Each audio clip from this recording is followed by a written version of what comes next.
No. Oh, so you're good. Yeah. That's fine if I lost it, but maybe.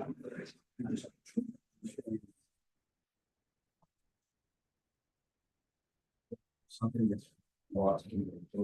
Is the Zoom YouTube? Yeah. Great. Mhm. That's great. Hello, everyone. I'm Brett Sherburne, the chair of Manhattan Community Board 5. We will begin tonight with our public hearing. So I will hand it over to our first vice chair, Justin Bureau. Welcome, everyone. Yes. Hi, everybody. Time for our monthly public session. My name is Todd Shapiro. As I said, this is the public hearing of Manhattan Community Board 5. I'm Todd Shapiro, and I'll be your chair for the public hearing. During this public hearing, members of the public are invited to speak for 2 minutes per person on the subject set forth in the agenda for this meeting or on any topic that relates to the affairs of the community district. If you'd like to address the board before it votes in any matter tonight, now is your opportunity to do so.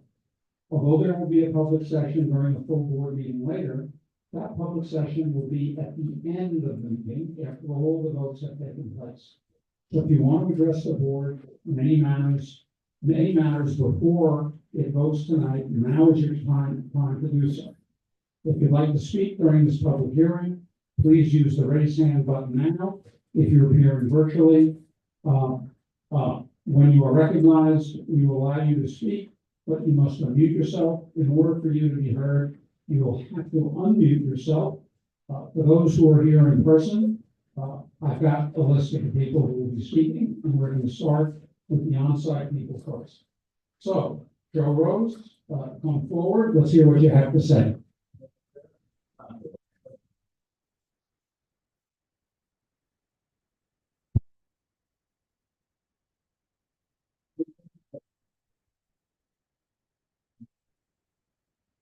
Good evening, my name is Joe Rose. I've appeared before you previously. I won't rehash, except to say, former board chair as a child, many decades ago. Here to speak about MSMX, again, I testified at the committee meeting and before you, just want to underscore some key points, do it in person before you take this up as a full board. The southeast quadrant of the proposal, the Nomad area, is fundamentally different from the other 3 areas. Yes, it has M16 zoning, but it is existing, vibrant, vital, mixed-use, 24/7 district with a substantial residential population. It should have residential zoning to permit high-density residential use, but there is already existing unused surplus FAR from the landmark properties immediately adjacent to the soft sites, and been expanded the transferability for landmarks in the historic districts to get under existing densities.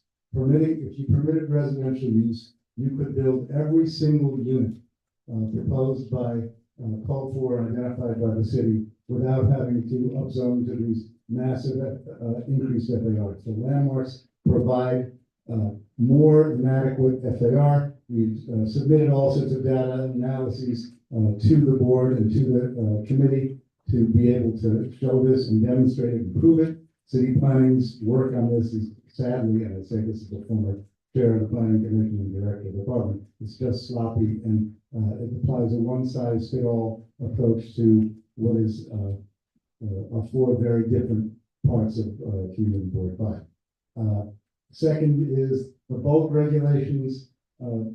Again, one-size-fits-all approach over 4 different districts. They don't reflect the actual built character of the 4 different districts, and they would have an adverse impact on both existing residents and businesses and future, frankly,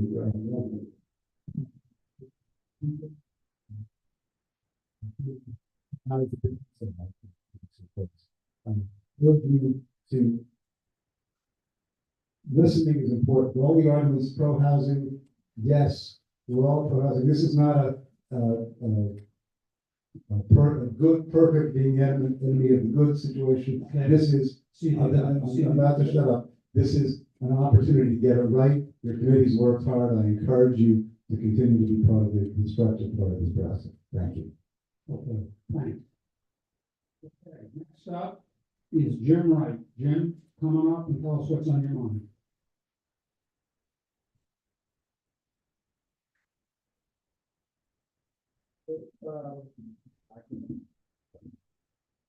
Hello?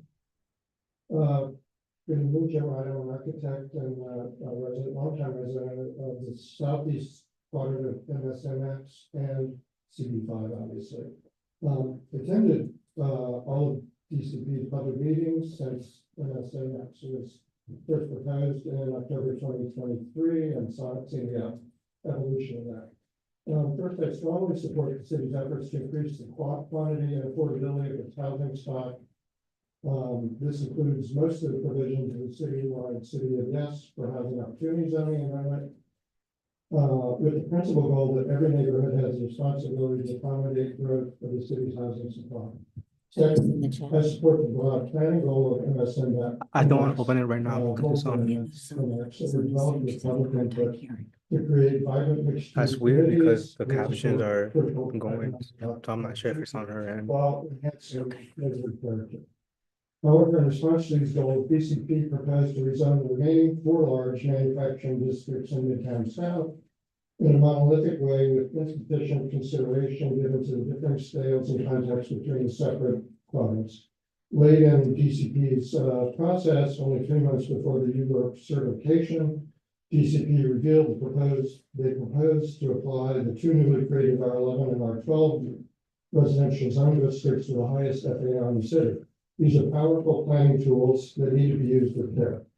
In reviewing the proposed MS, MX, and GIS documents, CB5's Land Use, Housing, and Zoning Committee produced a thoughtful set of recommendations that embrace the city's need for more affordable housing while respecting the unique character of the individual quadrants in a more nuanced way, the balance of diverse community perspectives.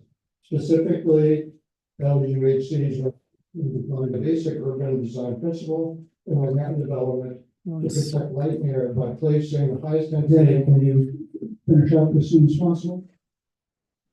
I'm sorry. Wrap up? Oh, okay. Essentially, what I'm suggesting is that for the southeast, northeast and southeast quadrants, that the mid-block areas have a lower density than the avenues adjoining them.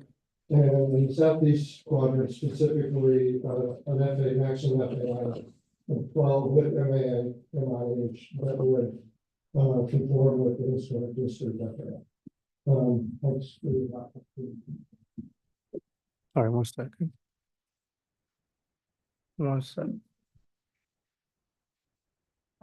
Yeah, we're working on it.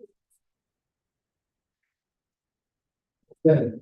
Next up, on site, we have Lisa McGonigal. Lisa, are you here?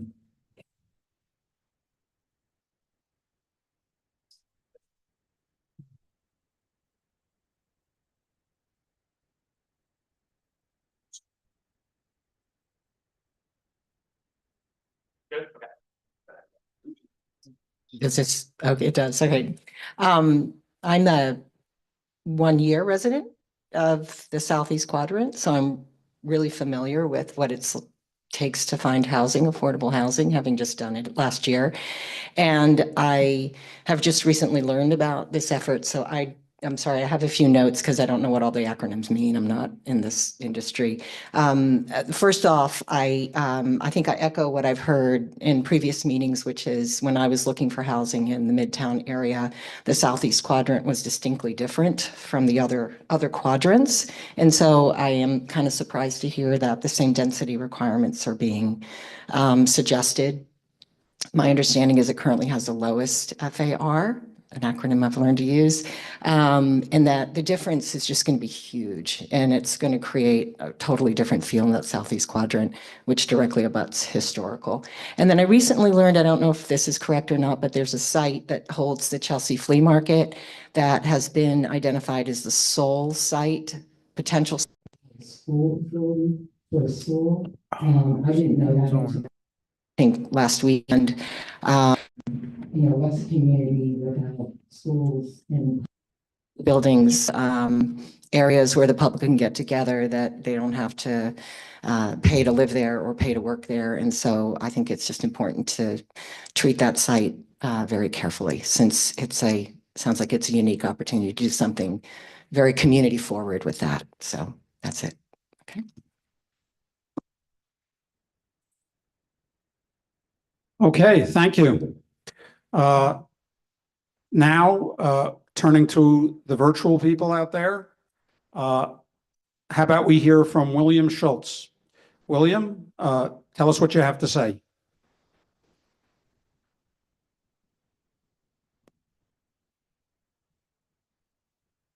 William, do you hear us? Are you there?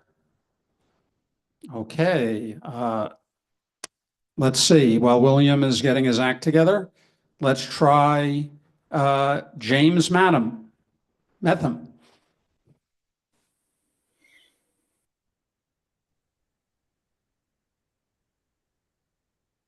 James, can you hear me? Yes, can you hear me? Yes, we can. Great. Go ahead. Hi. Yes, hi everyone. My name is James Metham. I am the president of the Flatiron Nomad Partnership, the local business improvement district that proudly represents the Southeast Quadrant and Nomad of the MSMX proposal. Just wanted to quickly say that there is a mix of uses and a dynamic in the Nomad area, particularly between 23rd Street and 31st Street, that the MSMX proposal is focusing on, that is working really well right now.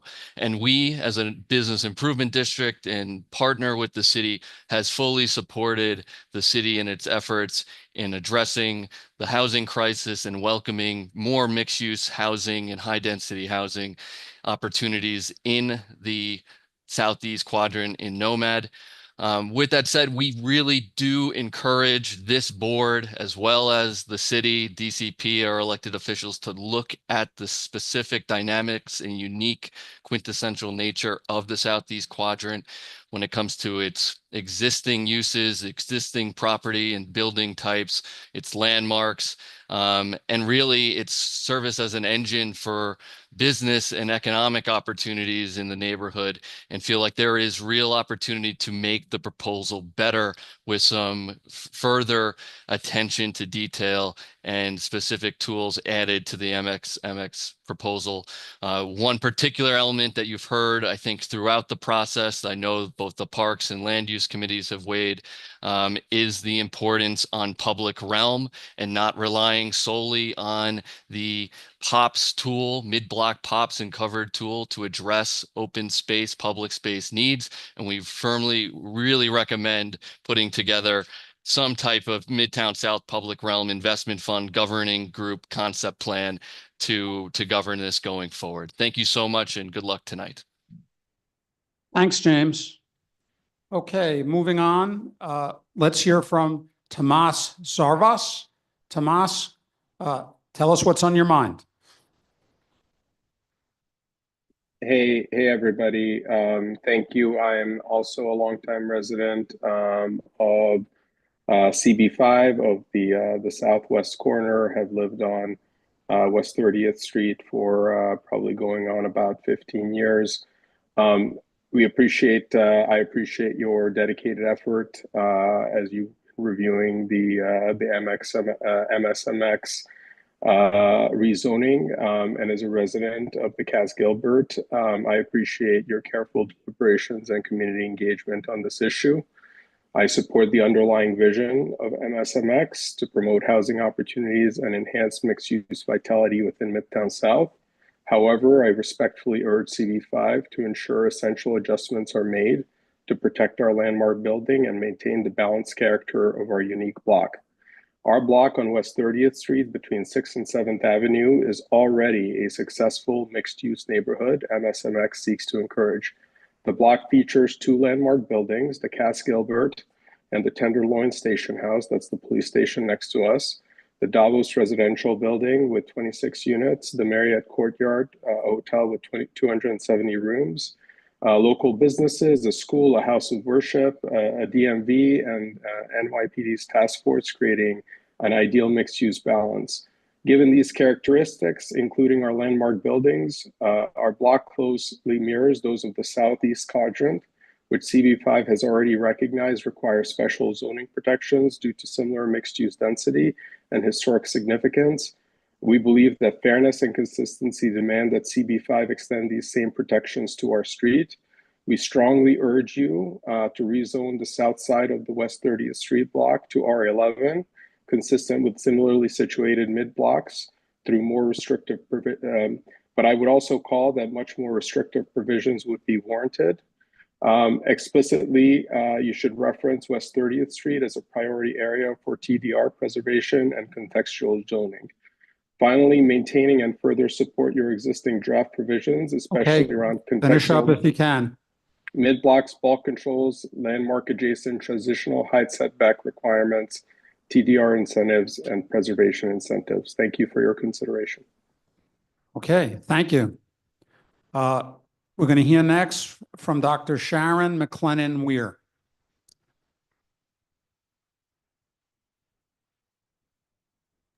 And now you're hi, can you hear me? Yes, we can. Hello. What's on your mind? Let's hear it. All right. So I'm Dr. Weir. I'm the executive director for the Center for Independence of the Disabled New York. I'm just speaking on behalf of accessibility for your meetings. I understand that you have a constituent who is totally blind, and he requires full participation in your meetings by having verbal account of votes. As a blind person and also an advocate for people with disabilities, I'm just asking you, requesting for you to assist with an accommodation. I'm currently at the Brooklyn Borough President's address, where accessibility is in full focus. So I am hoping that you will understand that when a vote is being made, having someone raise their hand is not full accessibility. It needs to be universal by verbal as well as visual content.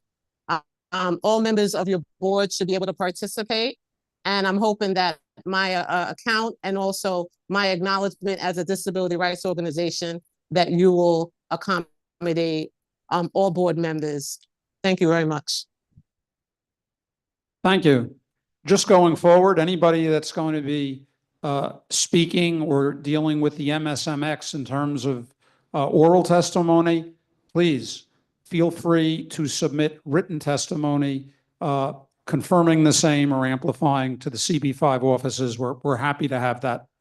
Okay, next up, we've got David Schrader online. David, let's hear what's on your mind. Hi, can you hear me? Thank you. My name is David Schrader. I live on West 30th Street and have lived in CB5 for some 20 years. I thank you for your work, your really diligent, thoughtful work on this process as it has continued, and appreciate the forum. As noted, go ahead. Go ahead. Cool. Okay, sorry, I heard an interruption. If you look at the specific map, you will see in the southwest quadrant that the very northern sections, and only the very northern sections, are proposed to have an FAR cap of 18 rather than the rest of them, which have an FAR cap of 15. Our block, as my neighbor noted, is already very vibrant. We have 2 residential buildings, we have city offices, we have a hotel, we have 5 restaurants, a house of worship, a school, and dozens of local retail businesses. As noted by DCP's own assessment, and specifically flagged by your consultant, George Janes, taking that cap all the way up to 18 on our block risks all the vibrant good things that are already there by bringing on yet another, ultra slim amalgamated lot super tower, which doesn't bring any of the benefits that we're all seeking to gather by doing this process. So I really urge you to take a careful look at that specific block one more time and cap it at FAR 15. Thank you. Okay. Thank you, David. We're going to come back now to William Schultz. William, can you hear us and you're ready to step up? Yes, can you hear me? Yes, I can. Go ahead. Great. Thank you so much. I'm a resident of the Southeast Quadrant and I work from home. I want to mention that a number of my neighbors are also feeling strongly about this and have written in, as you've suggested, to the CB5 since they can't make this evening's session. I've spoken at these sessions before, but today I have a new 2 comments to make quickly. One is that I want to fully support Resolution 1, which proposes lowering the FAR for residential development in the Southeast Quadrant, primarily to maintain the character of the area and the light and air quality for current residents. Similar to an earlier speaker, I also want to strongly support Resolution number 9, which aims to protect Site 40 in the Southeast Quadrant for school development. Apparently, it's the only area that's feasible for such a site. It does ensure that proper infrastructure will be in place for new residents rather than leaving this to chance. And the first time I spoke to this group, it was in another school building. And I think that a school that provides more than just educational facilities, but potentially offers meeting space for community groups like you were able to take advantage of, a play area for local children, and while simultaneously maintaining the historic character of the neighborhood rather than another high-rise tower on the lot would be a very positive development. Thank you very much for your consideration. Thank you, William. Next up, we have Rachel Schultz. Rachel, tell us what's on your mind. Sorry, can you hear me now? Yes, we can. Okay. I'm also a resident of the Southeast Quadrant, and I too am in favor of the lowering of the FARs for the residential areas in the Southeast Quadrant, because I really do believe it will preserve the character of our neighborhood and protect light and air for current residents as well as anybody new that would move in. And I also am very favorably disposed towards Resolution 40 for 9 for the Site 40 for the school development. I also think it would be a great thing for the infrastructure of the neighborhood. I think we really, really need to think about how bringing all these new people in, how they are going to live and making sure their quality of life is good. And schools are important. You know, we need medical facilities. We need all kinds of things. I'm a physician. This is something I feel really strongly about. So I applaud that, and I hope that will stay. Thank you. Thank you, Rachel. Now we're on to Mateo Juan. Mateo, let's hear what's on your mind. Sorry, I apologize. I'm here just to read a statement on behalf of Assemblymember Alex Boris's office. I just wasn't sure is this the time I read that statement or later on? I don't have public testimony on their behalf. Mateo, you can be in the following session. Okay, sounds good. I apologize. Thank you. Okay, is there anybody else out online that would like to address the board? If so, raise your hand. I don't see anybody else, so I'm going to turn the meeting back over to Brad. Oh, you got one more last arrival. Okay, Rashida, let's hear what's on your mind.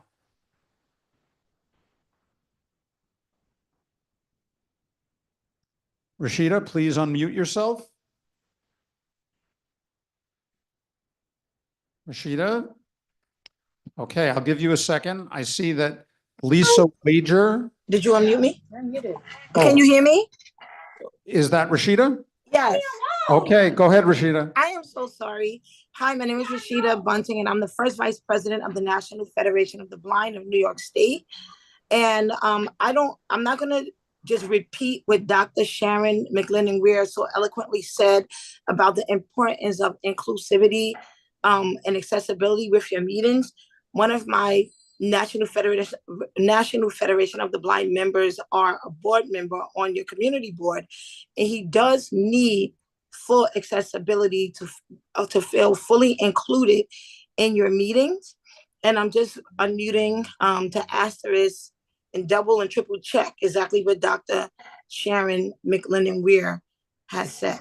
Like, this is important for us meaning blind and low vision people. Full accessibility is important for blind and low vision people to be immersed and integrated in society. I'm a civic engagement organizer alongside being a disability activist. So my main focus with my disability justice movement is to get persons who are blind and low vision engaged and community activities. But if that's not possible, if those means are not in place for us, how can we fully be immersed in the process? When we cut our screen readers off in Zoom, for instance, because when things are in the chat, when hands are raised, our voiceovers are a little too chatty with Zoom, so we do cut it off.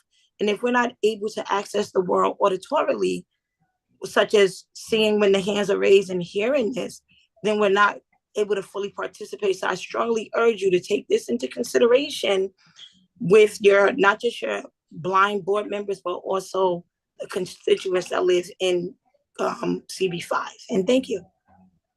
Thank you, Rashida. I see that one more has joined our virtual session. Lisa Wager, let's hear what you have to say. Unmute yourself, Lisa.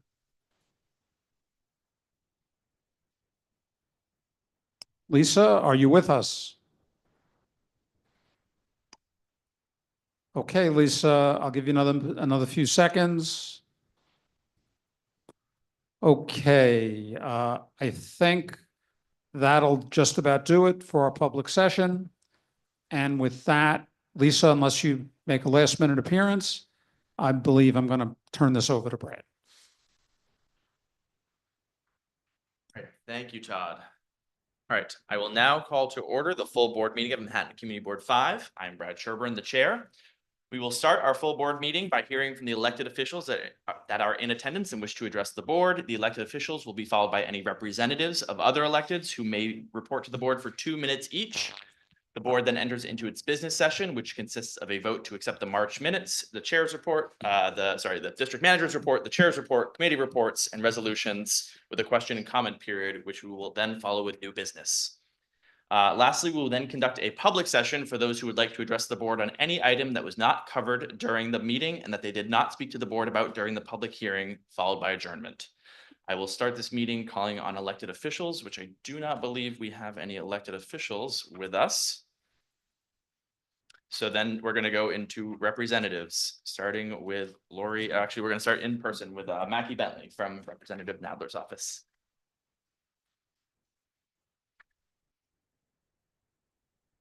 Good evening, everyone. Just wanted to give a few updates with Congressman Nadler this past month. Congressman Nadler has been fighting back against Trump's administration's actions against the rights of American people, our federal workforce, and our entitlement programs and our rule of law.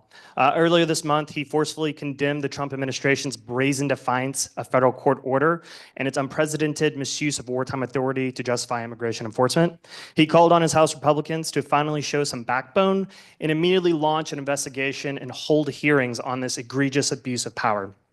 He also led 240 of his colleagues in a letter demanding that Trump reinstate Commissioner Burrows and Samuels of the Equal Employment Opportunity Commission, who were unlawfully fired.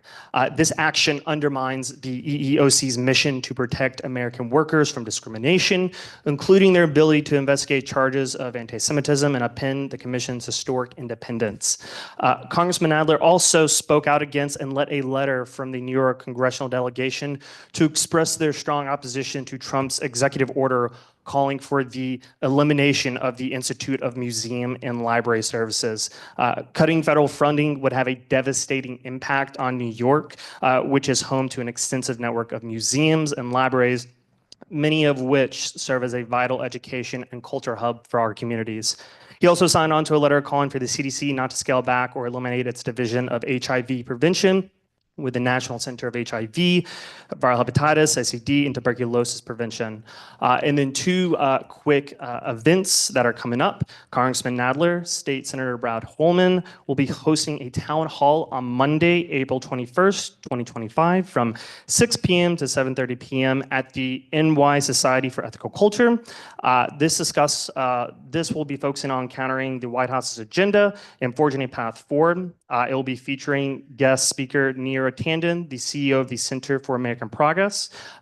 Details on RSVP and submitting questionnaires will be released in the coming days, so be on the lookout for that. Last but not least, congressional art competition submission date is April 25. So if you know a high school student wanting to do that, tell them that is 2 weeks away. Thank you. Thank you, Mackie. Okay, next we have Ben Lowenstein from Assemblymember Tony Simone's office.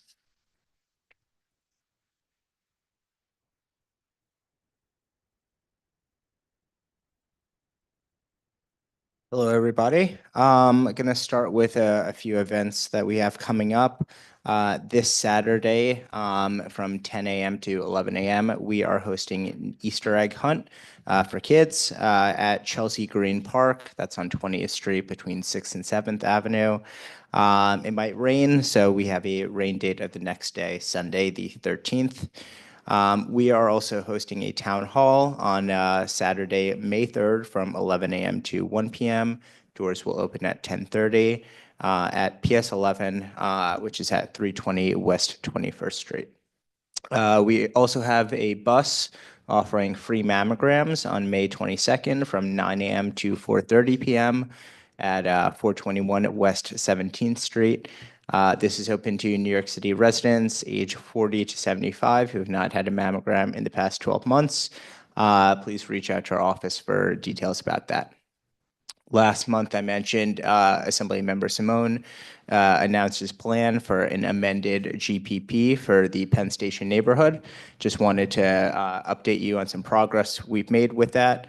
On March 18th, Governor Hochul echoed Assemblymember Simone's call to keep Block 780 intact during renovation of Penn Station.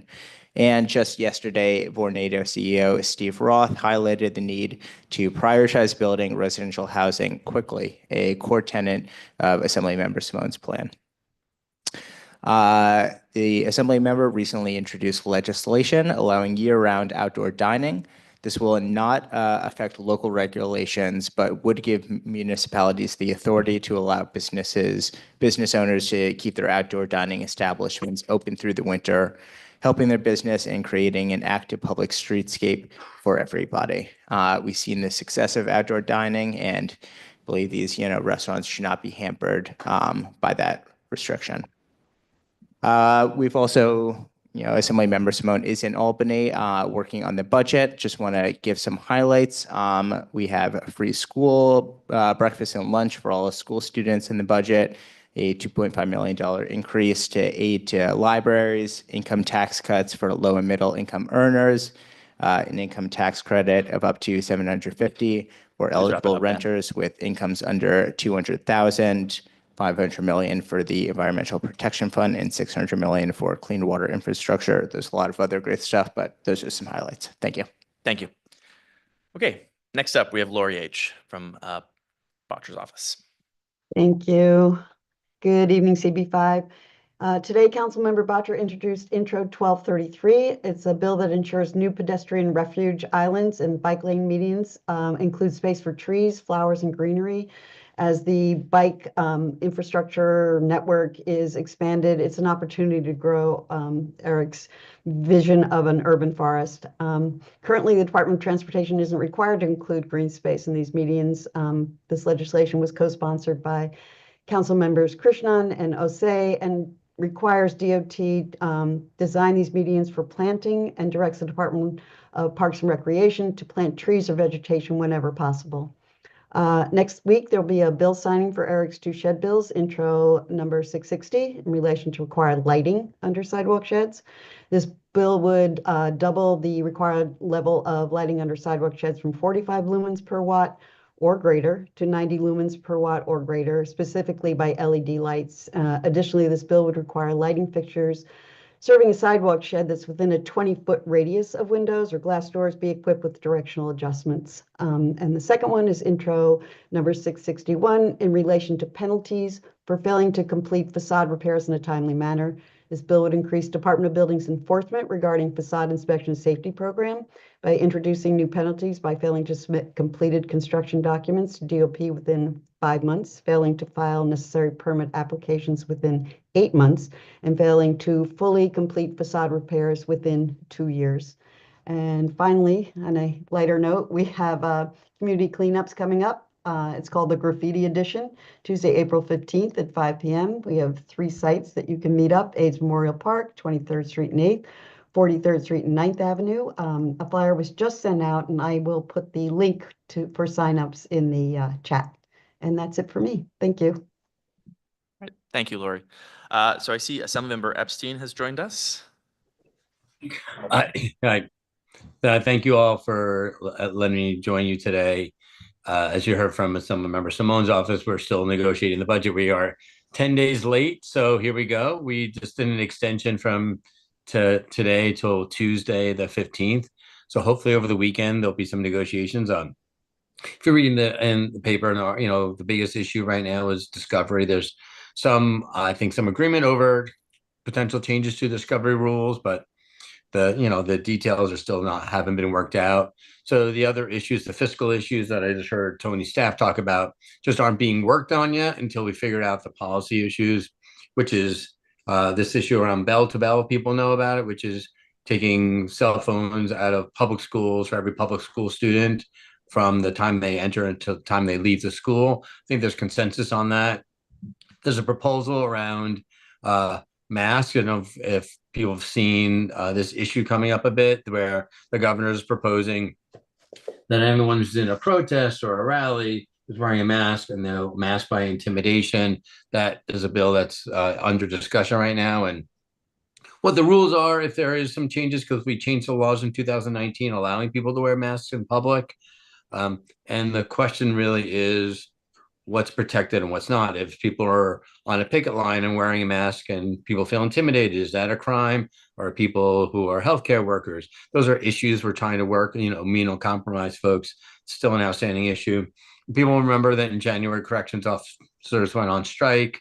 There's a 2,000 person shortage in corrections. She's proposing reducing the age of corrections officers from 21 to 18. And there's some concerns around having 18-year-olds working with incarcerated New Yorkers and the safety around those issues. Some questions about changing it around the election law. Right now, the governor and the lieutenant governor, you vote separately for them in the primary. And so she wants to make sure that it's one vote. You vote for them as a ticket like you do for a president and vice president. So those policy issues are kind of moving their way through. And once we hopefully finish those, then we can start talking about fiscal stuff. On the local things, we're doing a shredding event over at East Midtown Plaza on April 17th. It's on our newsletter. Hopefully Kathleen circulated it around. We're doing an Earth Day celebration at Stuyvesant Park on the 26th. So we'll have lots of free events, giving away free composting bins. So if people want to come, 26th at noon. We're having a training for TLC drivers, taxi drivers in our office on the 24th. Just to want to make sure that everyone understands the rules and having the TLC come in. We're doing a park cleaning and bench cleaning. We're painting benches at Tompkins Square Park, which is not in CB5, but it's in the neighborhood.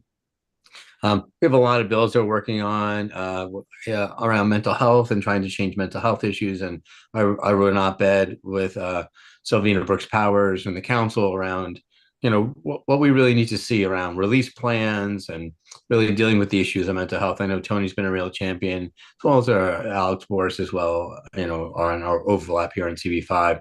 Right? How do we manage the mental health crisis? And those are really issues that are coming up. So lots of things going on in Albany, lots of local stuff. Our hope is we'll get through the budget in the very near future. But if you have questions, reach out to Kathleen in my office, or if there's a question here, if the chair allows, I'm happy to take that now. Thank you, Assemblymember. We have a very packed schedule tonight, so I'm going to keep us moving, but I appreciate it. Thank you, everyone. Have a good day. Next up. And happy Passover and Easter for those who celebrate.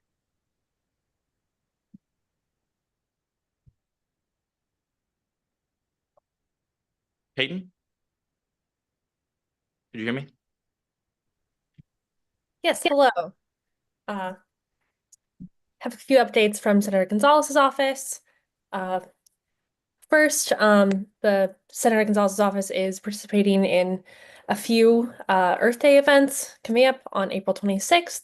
That includes co-sponsoring the event that Assemblymember Epstein just spoke about. In addition to that, Senator Gonzalez is co-sponsoring the State and Barton Park Conservancy Earth Day celebration. That's from 9 a.m. to 1 p.m.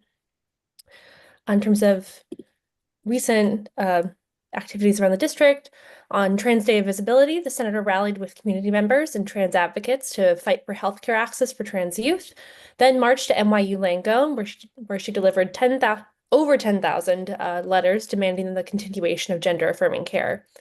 Though the institution did not accept letters, she's committed to continuing to fight for healthcare access for all. As has been mentioned, the budget negotiations are still ongoing. However, I do want to highlight several of Senator Gonzalez's bills that made it into the Senate One House budget resolution that passed. That includes the Secure Our Data Act, which adds requirements for security of personal data possessed by state agencies, a GAP fund, which establishes a green, affordable pre-electrification program to help residential owners and tenants retrofit their properties for climate change adaptation, taxes on noise for non-essential helicopter and seaplane flights, as well as a chatbot disclosure bill, which requires disclaimers on AI-powered chatbots that indicate they may not be accurate or appropriate. Their results may not be accurate or appropriate. Additionally, Senator Gonzalez is still accepting requests for discretionary funding for the upcoming fiscal year until April 15th. So if you are part of or know of an organization within Senate District 59 that would like to request discretionary funding, I'll put the link for that in the chat. That's all. Happy to take any questions. All right, thank you, Peyton. Next up, Franklin Richards with Councilmember Powers' office. Hey, good evening, everyone. Just a quick update. I know Lori went into most of the scaffolding package that Councilmember Powers and Councilmember Batra was able to pass last month. I just want to highlight one other bill that was in that package, and that's Intro 394, that takes on current Local 11 inspection cycle, ensures that sheds will need to be erected less often, and all buildings, new and old, are not treated as a one-size-fits-all. New buildings will get a 8-year cycle instead of the current cycle that they're currently on. All other buildings will be inspected every 6 to 12 years, replacing the current schedule of 5 years. And that would be in an effort to make sure that we don't have scaffolding up for that much longer. One other note from our office is next month our office will be hosting a free bike helmet fitting distribution event in conjunction with the New York City Department of Transportation. This will be held at St. Martin's Park and will take place April 19th at 11 a.m. to 2:30. It's first come, first serve. And NYPD will also be there to register bikes. And that's all for me today. Happy holidays to everyone that celebrates. Thank you, Franklin. Okay, next up is Bracha Rosenberg from the Borough President's office. Hi, everyone. It's Bracha Rosenberg from Manhattan Borough President Mark Levine's office. I have a bit to get to, so I might speak a little bit fast. I will skip over the scaffolding package, which I was going to highlight, but I think you guys get the idea. We're very much in support and are excited about that legislation. I want to thank everybody who was able to attend the State of the Borough a couple weeks ago. It was an incredible event. We appreciate so many folks from the community spending some of their busy day hearing the Borough President not just highlight the work our office has done over the past year, but his vision for the future of the borough as well. Some of the items he highlighted, which are very relevant for this board, are housing affordability and mental health care reform, with average rents in Manhattan surpassing $5,300 and 3-bedroom units exceeding $10,000 a month. The Borough President reiterated our office's call to build affordable housing across the borough, highlighting the progress made at 25 Water Street, America's largest office to residential conversion project. The Borough President emphasized the impact that commercial to residential office conversion can and must play in addressing our housing affordability crisis, which I think is especially relevant considering what we're voting on today.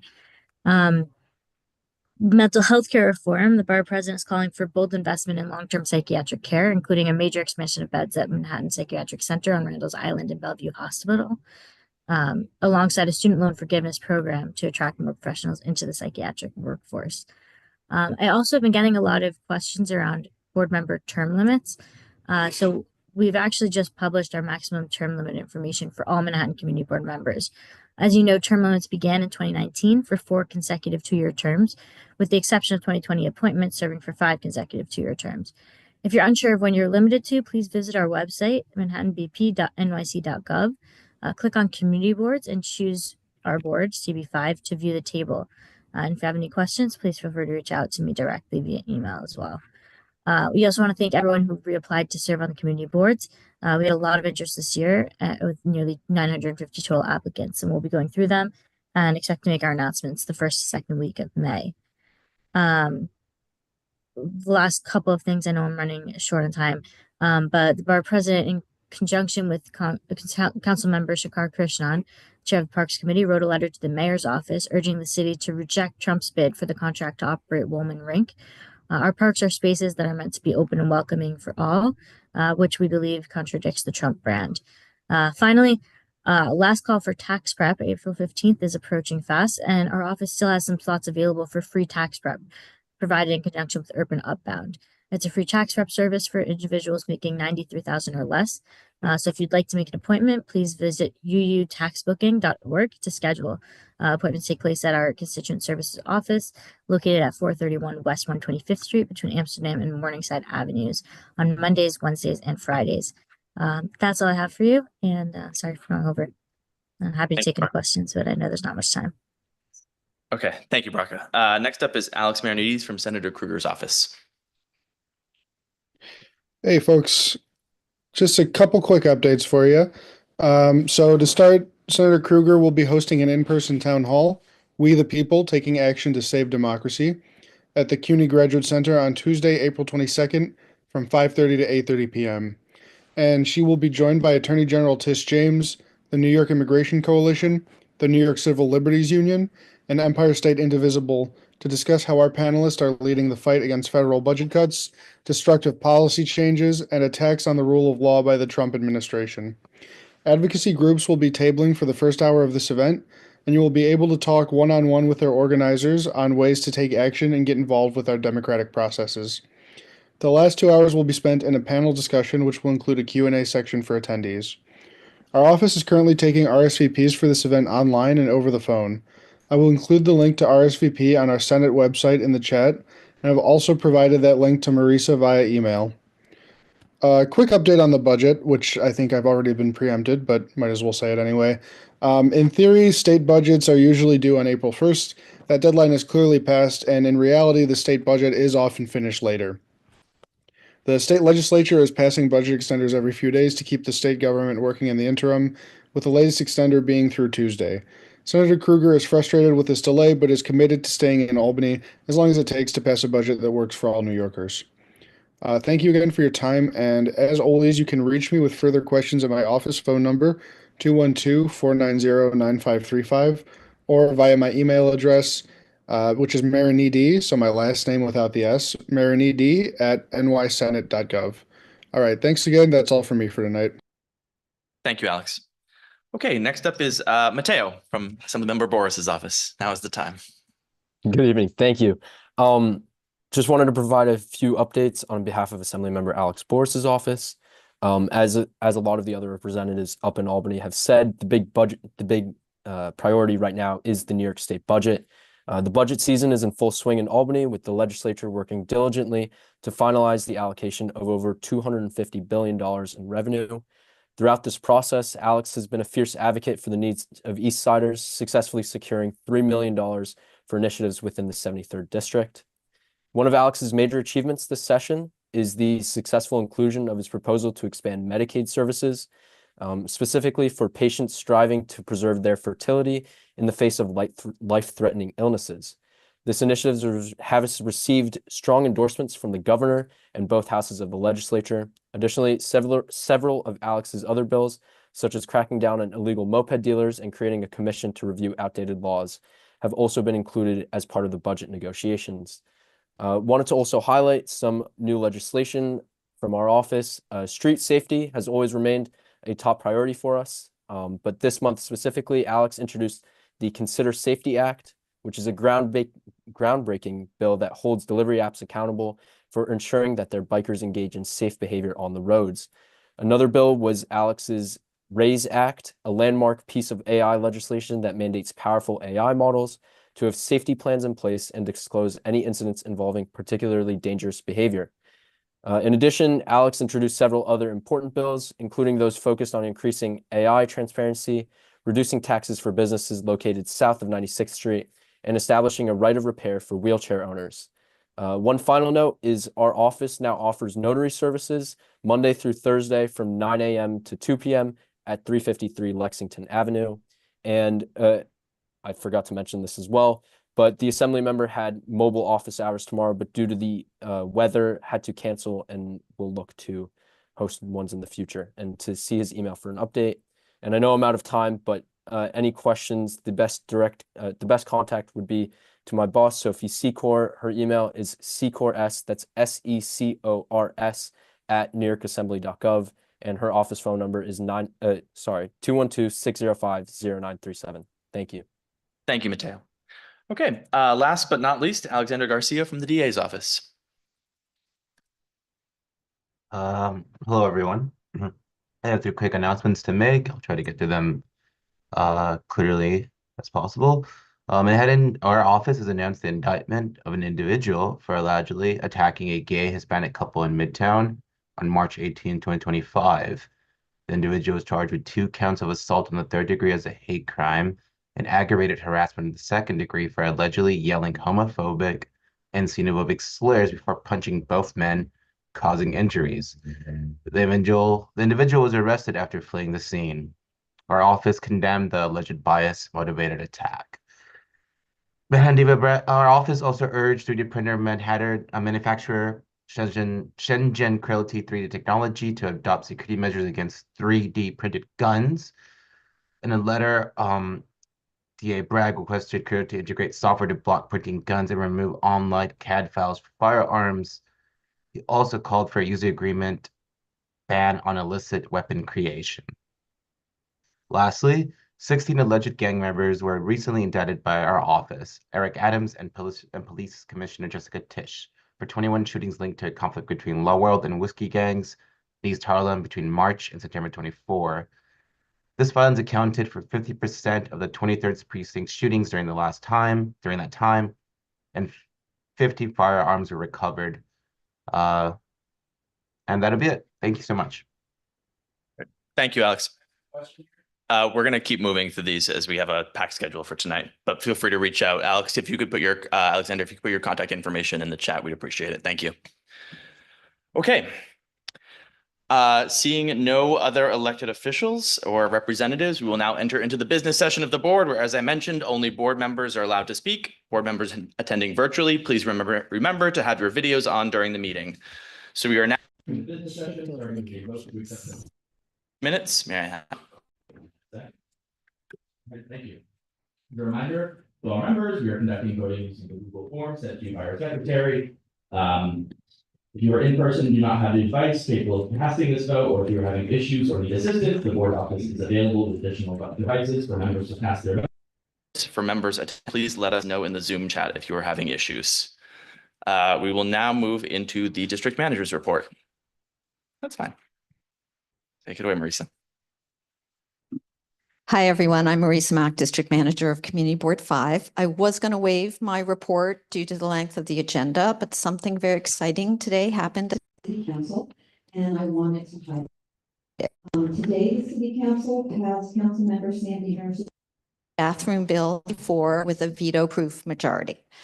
The bill will establish interagency coordination requiring for bathrooms for population, essentially doubling what we had. Make as part of the city planning process so they are funded, and create a map to find them. Through this and other bills, the city is finally making some real progress towards addressing this issue. And I bring this up because we should all recognize that one of your fellow board members, Julie Chu, has played no small part in that progress. And I'm sorry, Julie, I know you don't like attention. But you deserve and should be recognized for this. Coordinating task force work with other boards, persisting in meeting with and doing outreach to our elected officials, and consistently ensuring that the issue is prioritized to appropriate agencies through board resolutions. Julie has pushed this issue forward in her capacity as a board member. It's taken years. It will continue to take years. But Julie, you have not allowed the agonizingly slow pace of moving government to discourage you. You never walked away or even stepped back, and that consistent, persistent, and coordinated work pays off and is an example for everyone here that actually wants to get something done.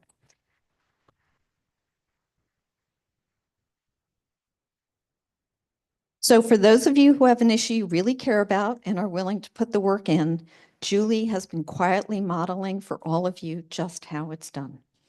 The roadmap for action is before you. Please talk to her, listen to her. And for those of you who may feel frustrated or that the work can fall on deaf ears and you know the meetings are too long and why are you doing this, I urge you to keep at it. Your service matters. You are being heard.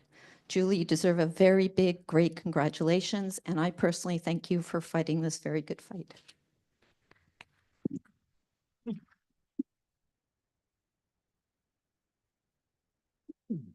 All right, we will now move into the chair's report. Welcome to our April meeting with the packed schedule tonight. As I mentioned, I will try to keep this brief.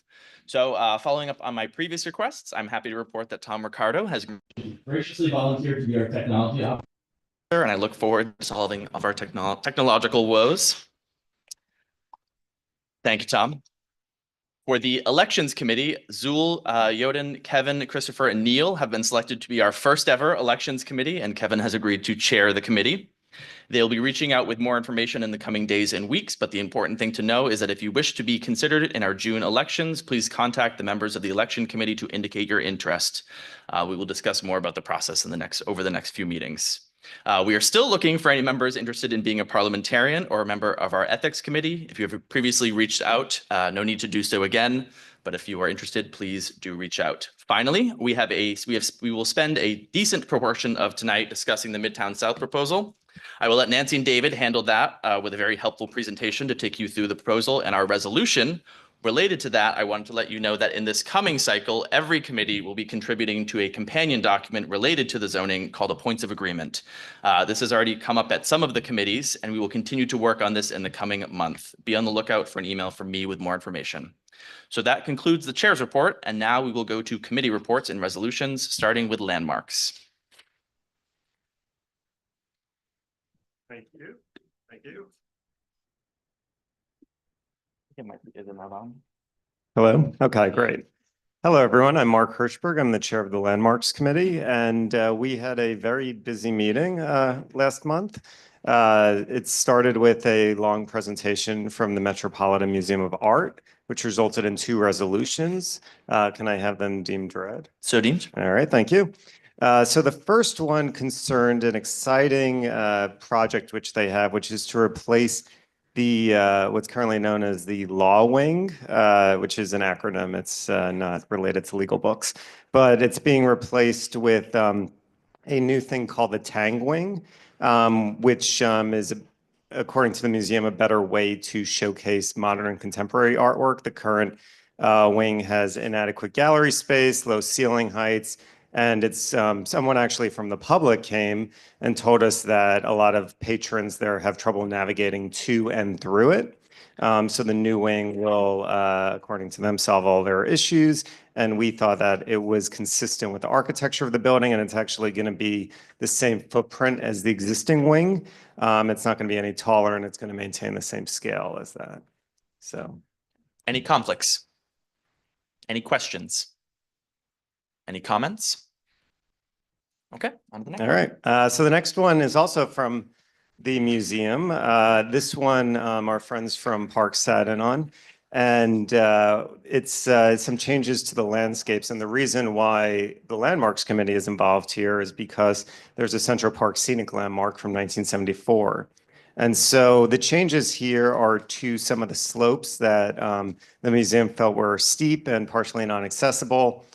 These new landscape changes are going to create an accessible path from Fifth Avenue to the Great Lawn and improve the interface between the park and the museum through planting, grading, screening, and just improving the general views. And this is all being done in conjunction with the construction of the new Tang Wing that we just discussed. Okay. Any conflicts? Any questions? Any comments? Okay. The next one is from 1446 Broadway, otherwise known as the Knickerbocker Hotel. And here the applicant wants to replace 206 terracotta units with cast stone. It's primarily on the upper stories of the building and the corners. And that's pretty much it. They want to replace it with the cast iron. Okay. Or cast stone. Thank you. Any conflicts? Any questions? Any comments? Keep going. Okay. The next application was from 18 East 50th Street, also known as the Hampton Shops Building, a building from 1916. This applicant wanted to build a setback rooftop addition that's going to add additional floors and extend the elevator bulkhead up so the elevator can go to the top. And then they also wanted to add a new marquee in the center arched bay of the retail level of the building. And it is notable here that the rooftop addition will not have any visibility from directly in front of the primary facade of the building. There will be some slight visibility from the nearest corners, and it will not have any facade lighting incorporated into the design. And then the marquee is going to match the rest of the building. We thought it was contextual with the existing materials, and it's not going to detract from the landmark. Thank you. Any conflicts? Any questions? Comments? Keep going. Okay, on a roll here. The final application is 913 Broadway. This is well, it was originally constructed as a 3-story residence. And I believe, as I recall, this is now a 2-story commercial building, and they wanted to add on another floor. This other floor is going to include a bulkhead, some stucco walls, doors, windows, handrails, and they're going to also make some what they described as essential mechanical upgrades, which will include a new HVAC system and also steps for FDNY fire access. And also because this new rooftop, this new addition is going to be set back, there's going to be minimal or no visibility from all the street views according to the mock-up. And the committee here thought that it was also contextual with the applicant and the district, which is the Ladies Mile Historic District. Great. Any conflicts? Any questions? Any comments? All right. Great work. Thanks, Mark. Thanks. Okay. Next up, we have the Parks and Public Spaces Committee.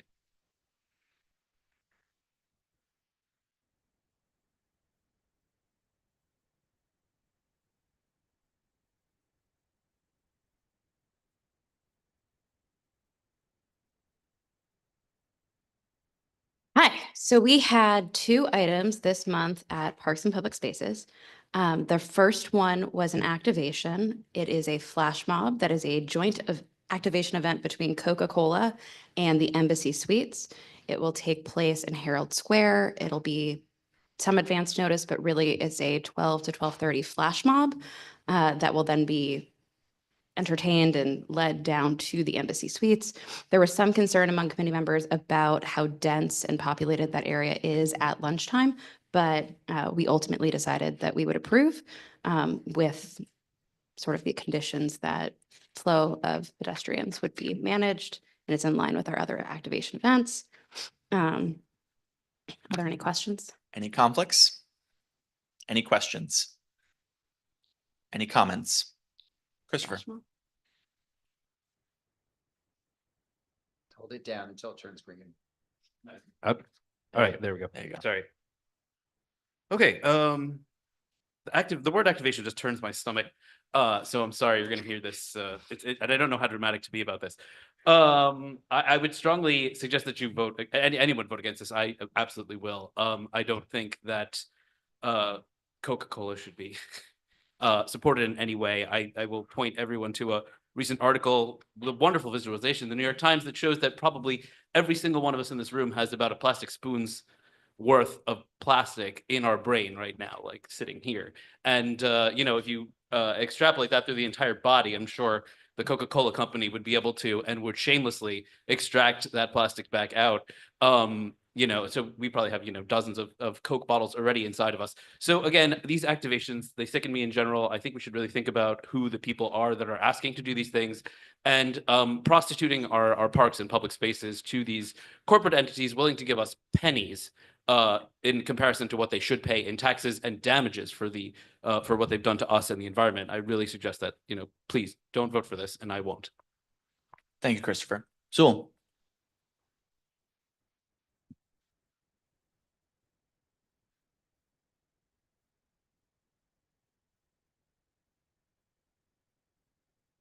I very clearly concur with Christopher on this. I mean, Coca-Cola is one of the most notorious corporations when it comes to labor.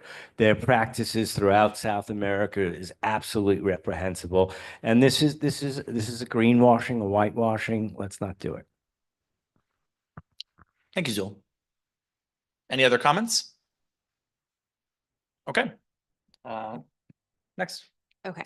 So the second item is a rule change about seating, it's about the privatization of a certain percentage of space inside of public plazas that are DOT managed or then sub-managed by concessionaires and then out to sub-concessionaires. The committee really struggled with this one and we really tried to reach consensus. We talked a lot. That is part of why you see that the ultimate decision was a deny unless. The committee didn't think that it should be a citywide rule change with this level of DOT control because of this long discussion about what we might be okay with down the line, hypothetically on a case-by-case basis in a very specific set of circumstances. That's why it ended up being the unless. But effectively, this is a denial of the rule change because we didn't want to outright reject the concept of money going back into the specific locality of where that public space is, because we support the notion that these public spaces and concessions are supporting that specific area and that the money should stay in the public realm. So that was why we ended up framing it as we did. We really, really struggled with it, but we did want to acknowledge the value that concessions can activate public spaces. It's a public amenity. People do want to sit and have food, but the committee really, really struggled with the privatization of the seating and the exclusive use. So that is why it is a little bit odd. Thank you. Any conflicts? Any questions? Any comments? David?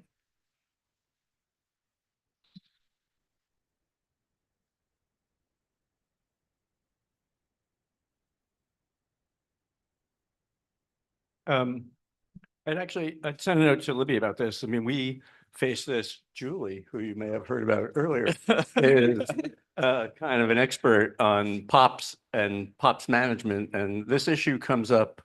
The community board gets these types of proposals are made for a POPs, an open air cafe.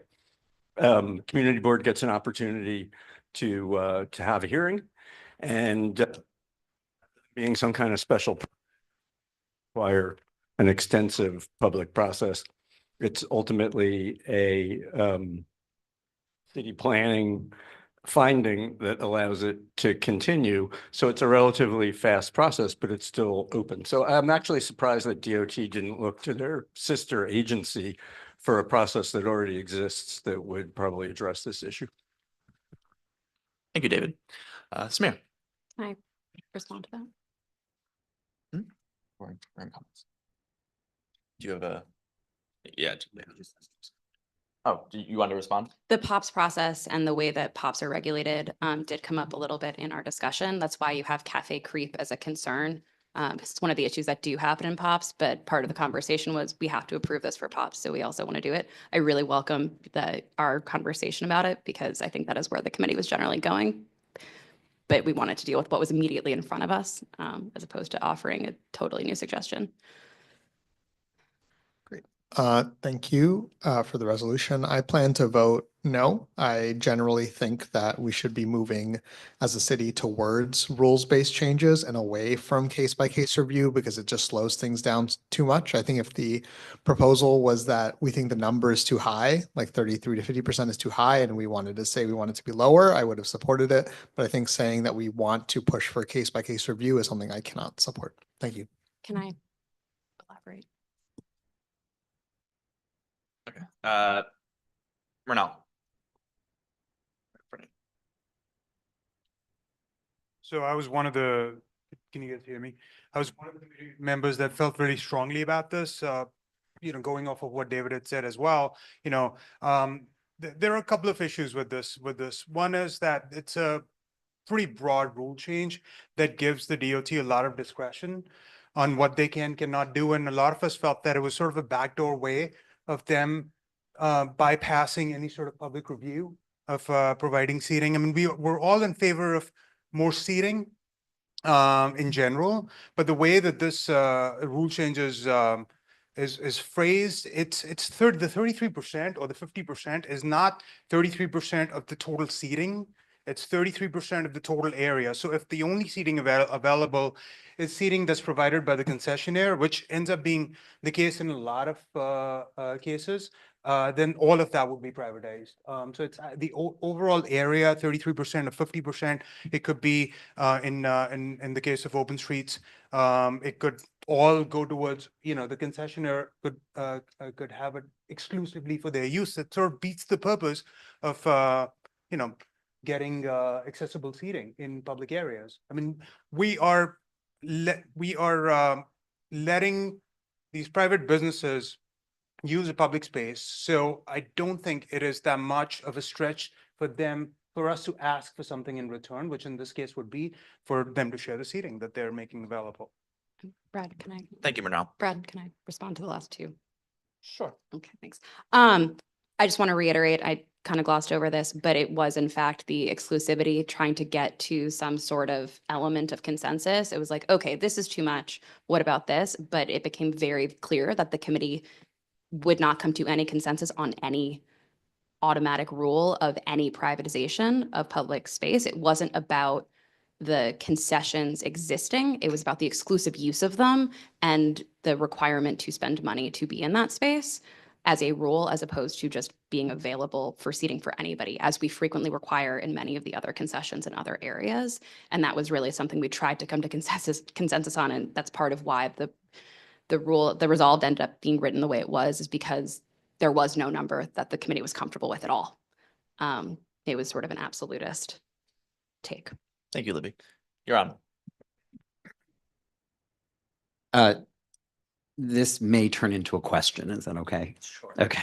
I struggle a little with this resolution simply because to me, what it's saying is that we don't like this rule change unless the DOT uses a particular procedure, this case by case look at the applicants, and takes into account community feedback. DOT has said they will take a case by case look. The rule change does not mean that everyone automatically gets 30%. And it's my understanding that they have simply not told us what their process is. So their process may include, as David Sigmund said, their process may be very similar to these other processes. It's my understanding we don't know the process yet. So to what extent is this premature if we're sort of denying the resolution based on our displeasure at a process that doesn't exist yet, or that we have not been told what that process is going to be yet? I think that the idea, there was also concerns about how DOT tends to do stuff that was also raised by the committee during our conversation about this, and not having transparency around that process in advance of having to weigh in made the committee uncomfortable to sort of sign off on something, because if that process isn't transparent and community feedback isn't weighed, and then we've okayed it, then we've sort of prematurely okayed something, hoping that we would have feedback and hoping it might be like POPs, but without any confirmation. We did reach out to them, but they don't answer questions during the comment period. Great. Thank you. Michael. Right in front of the, oh, there we go.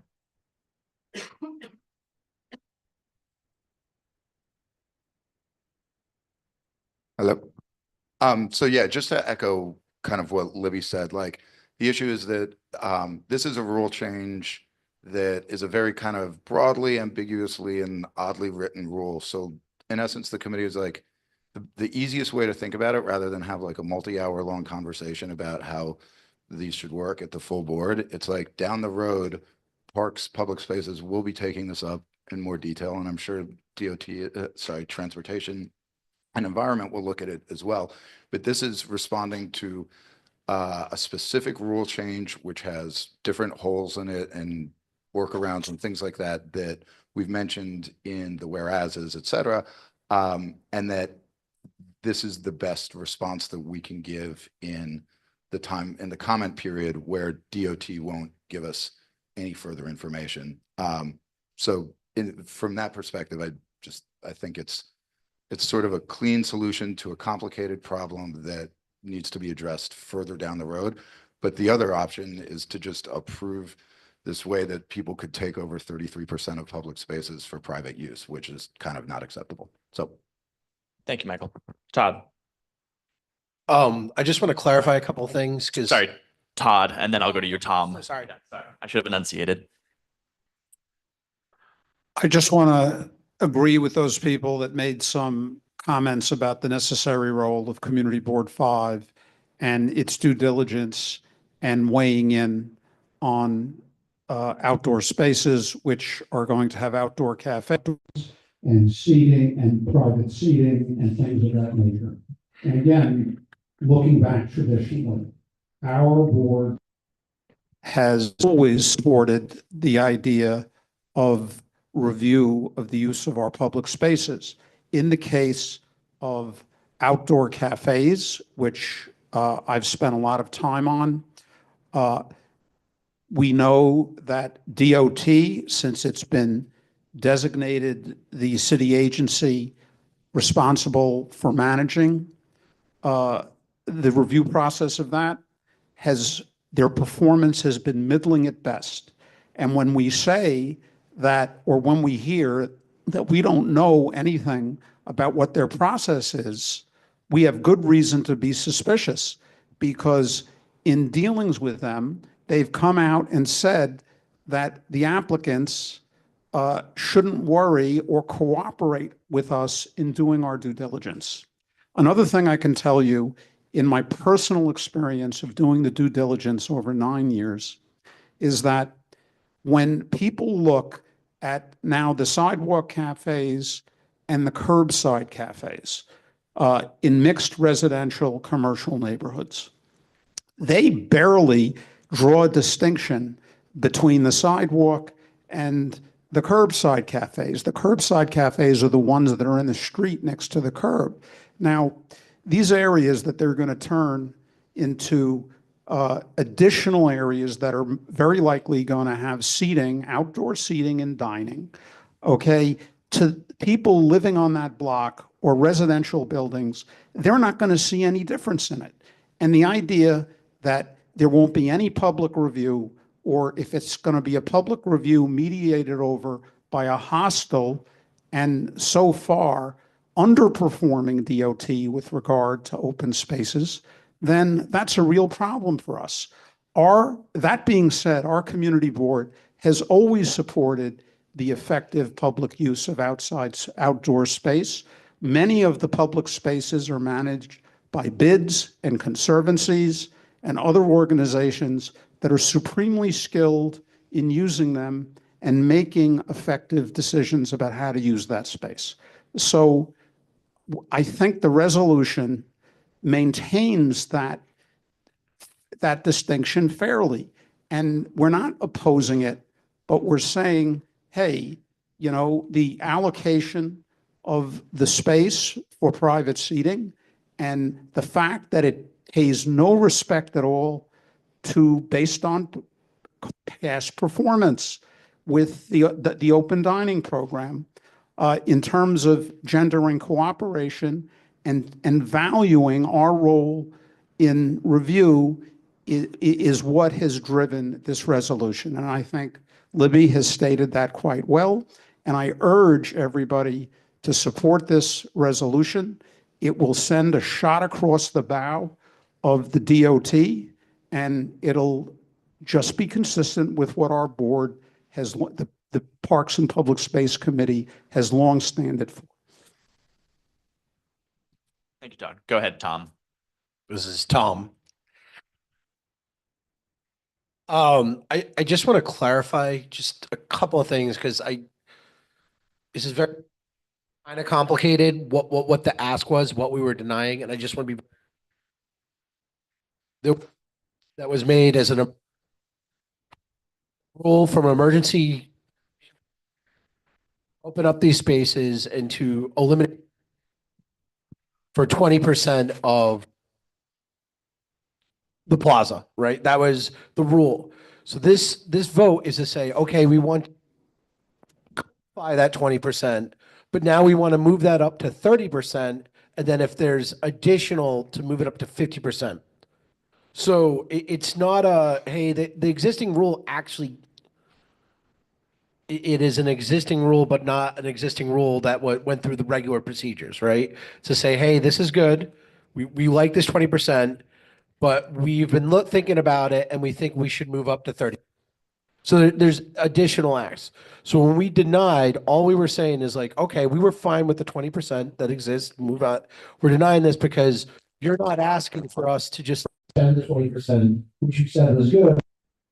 You're asked to go then to 33% and then 50% for approval. So that, and this is why this got like a long conversation. There's kind of multiple asks. It's like, we want this emergency rule to be permanent. We want to then extend this, even though there was no public comment on the original rule, because it was an emergency declaration by the mayor. And we want to then have a methodology where we can go up to 50%. So what it says is, if there's a conservancy or something like that, they can directly deal with the department approval. They can directly deal with the concession stand and say that you can block off 33%. That's a deal. That's it. That's as it is. There's no public comment or anything. Then if it goes through the methodology of public comment, it can take up 50% of the total area. They don't define what total area of the block is. There are questions like, does a bike lane that goes through, is that part of that 50%? Is there traffic stuff? That isn't defined.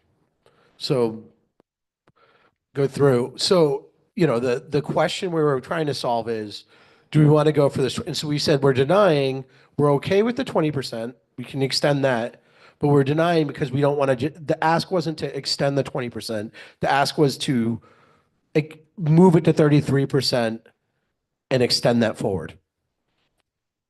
Thank you, Tom. Okay, I just want to address some of the Sure, go ahead. fact-based stuff in there. So Tom is summarizing some of the confusion that we actually had in the meeting, but just to clarify for everyone, this was a pilot program that then did not go into effect during the pandemic. The proposal was 20% for these 5 pilot places.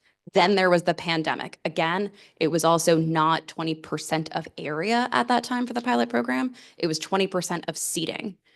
What is different in this proposal that is different in many ways, but one of them is that it's not a percentage number of seating available in that plaza. It is a percentage of the area total.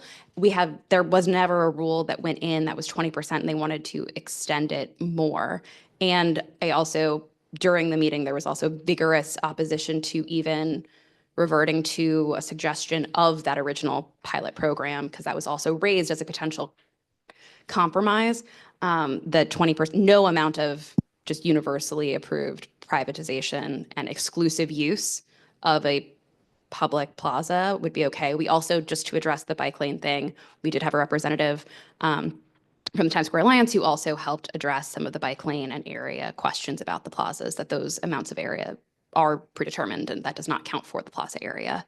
But the rule itself does note the geometry issues of spaces, which is part of why they've made it in the percentage versus the seating. We got really into the nitty-gritty. This was really the best we could do and hope that it was a case-by-case basis, but in the abstract, on a case-by-case basis, we do want to support concessions coming through. We recognize that there are places where the dining out program does not support where there might be a concession. And so that opportunity, we didn't want to rule it out entirely. We are amenable to that hypothetically. Certainly in other places of the city that aren't our district might benefit from that. But we did want to make sure that there was this community review without, like, in a robust way, because any privatization of the seating specifically was really the sticking point. Thank you, Libby. Any other comments? Charles? That's my brain.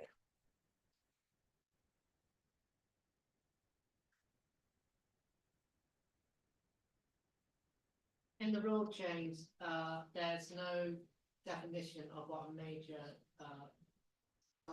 concession is from the concessionaire. And that basically, I'm concerned about those small businesses who can only give a small amount of a concession, only getting 33%. And then a concessionaire who has more funds can just come in, monopolize, and do a major concession to get up to the 50% of seatings. So I'm worried about a monopoly being constructed out of this rule change. And also on the New York City website, where they have this rule change up for online public commenting, there's not a lot of people who are in favor. Actually, the majority of the public are actually against this, calling it privatization of their public space. Certain organizations, local block organizations such as Neighbors on Canal Street, for example, have mentioned how when their streets have been turned into this type of plaza, it has resulted in quality of life issues and has resulted in some of the restaurants using private security to move people who are not patrons of the restaurants. So I'm hoping that members of this board, my fellow members, will back the Parks and Public Spaces Committee. Thank you, Charles. Okay, any other comments? Okay, so now we move on to the Budget, Education, and City Services, and Tristan will be guest starring as the chair. Thank you, Libby.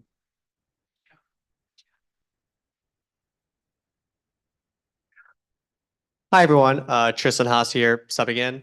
I'm here today to speak on behalf of the Bex chairs to present a letter of support for your ratification related to New York State Senate Bill S3187, which proposes the establishment of a small business crime prevention services program within the New York State Department of Economic Development. At our April meeting, we were joined by Lauren Walsh, who is the legislative director for State Senator Roxanne Parsad, who represents parts of Brooklyn and Queens that have been particularly impacted by crime affecting small businesses in her district. And so those are concerns that are obviously very deeply relevant to our own Midtown Manhattan community. Our state senators have not yet taken a stance on this bill. As a summary, this bill seeks to create a statewide program that provides training, education, financial assistance, and tech support to help small businesses prevent and respond to crime activity. Eligible activities include installing security systems, participating in business watch programs, and providing risk reduction training for staff. The bill prioritizes support for high crime areas, and funding would be administered through the Empire State Economic Development Fund. This bill was previously passed and then vetoed in 2019 by Governor Cuomo due to funding concerns at the time, and it has since been reintroduced with the same language. We'll note that it does not stipulate a specific amount of funding, but it establishes the program with funding levels then to be determined as part of the BAU budget process. During the discussion, committee members expressed strong support for the bill's intent, especially given the rise in retail theft, vandalism, and public safety concerns affecting small businesses across EB5. And in our letter, we noted that this legislation addresses an immediate need for businesses struggling to stay open due to repeated criminal incidents. In the letter as well, though, we also acknowledged the narrow scope of the bill in its targeted focus on solely small businesses. And so in our letter, we emphasized that this should be seen as one small step as part of a broader, more comprehensive approach to crime prevention. And then we also asserted that our state delegation should continue to pursue additional legislative solutions that includes residential areas, broader enforcement tools, and holistic crime prevention strategies. The committee voted 9-0 in favor of this letter, which is written to Senators Krueger, Hoyland, Siegel, and Gonzalez, and would also be copied to our assembly members and the governor's office. Any questions? Great, thank you. Any conflicts? Any questions? Samir. I had mentioned this at exec when we talked about it, and it sounds like we're going to copy our assembly counterparts. Why not just amend the letter to add the same as bill for the assembly, which is A2301, and then add our assembly members to the letter directly? And if people are okay with that, I'm happy to make that as an amendment. I don't have a position on that, but I know that's not part of the notice. So I don't know if we could take a position on the other bill.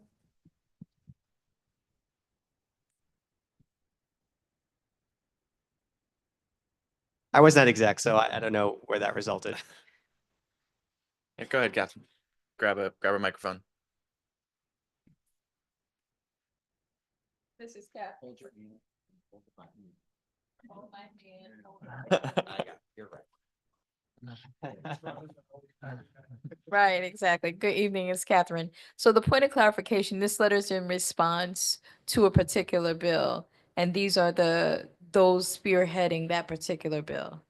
Is that correct? Yes, to that Senate bill. Right, so, okay, thank you. Any other questions? Justine?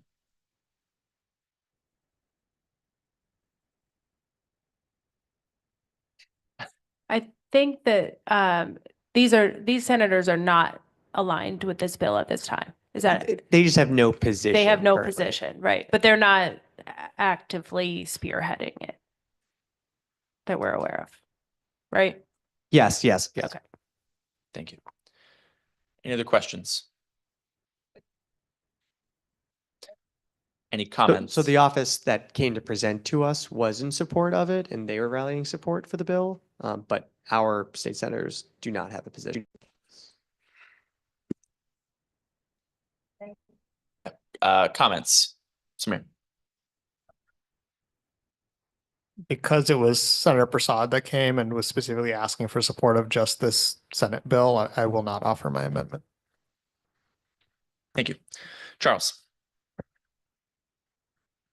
Chair, I had a question because I don't think you saw my hand when I put it up. Is that okay? Apologies. That's okay.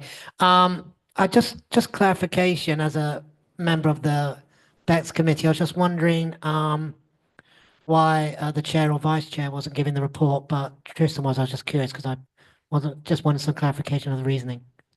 Neither are in the room with us tonight. Thank you.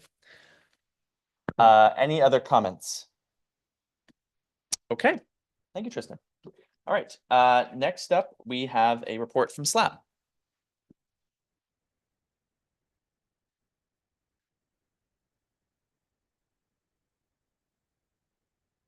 Okay, so last week, SLAP met to revise our board's guidelines on cannabis licensing, an action we are taking for two major reasons. Number one, our board adopted the guidelines 2 years ago, but they have quickly become outdated as the state continues to make revisions to cannabis law. And then number two, our board in the past has felt that our guidelines are overly restrictive, as most applicants based solely on location and not on their proposed methods of operation, which historically with liquor license applications are where issues arise and also where we have had the power to mediate differences and effectuate change.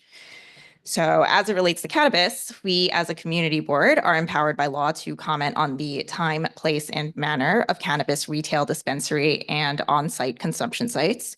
So as part of this process, in addition to researching the latest legislation changes, we launched a survey asking people who worked, lived, and or went to school in the district about their updated thoughts on the time, place, and manner of legal cannabis operations.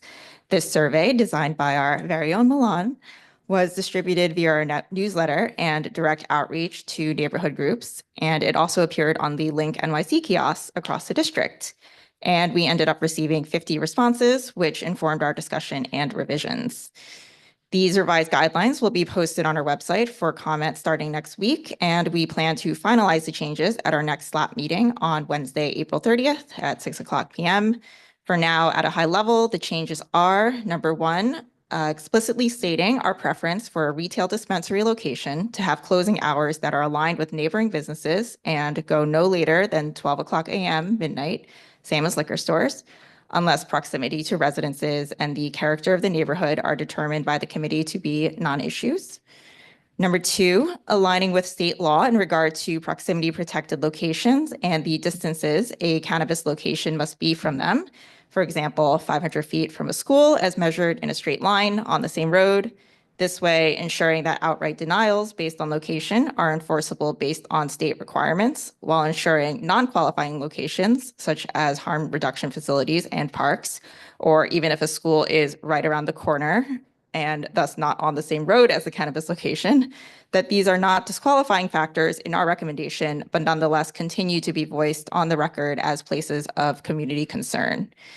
And then number three, being open to considering requests for public convenience and advantage, or PCA waivers, as long as the applicant is willing to go through an accelerated review process with the community. For context, the law recently changed so that cannabis establishments in large municipalities have a minimum distance of 500 feet from one another instead of the original 1,000 feet, but only if the Cannabis Control Board grants them this waiver.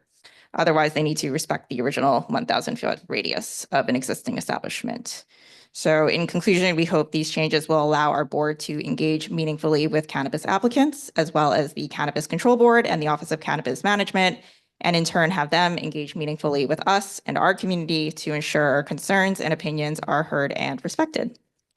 Again, once the revised guidelines are posted on our website next week, please send in your comments to our board office and don't miss our next SLAP meeting on April 30th when we will discuss and finalize these revisions. Thank you, Janice. Any conflicts? Any questions? Any comments? All right, Todd. Grab a mic. So what you heard, I think, is a fair summary of a worthy project to try to stay on top of what has been, from the point of view of the city, a faltering process. But this strikes a balance, and the important thing is that our committee and our board is maintaining an active role in trying to guide the city on how to do this right and asserting a robust concept of due diligence and review for cannabis, as it does in so many other areas. Thank you, Todd. Okay. Any other comments? All right, let's move. Thank you, Janice. Let's move on to the Transportation and Environment Committee. David.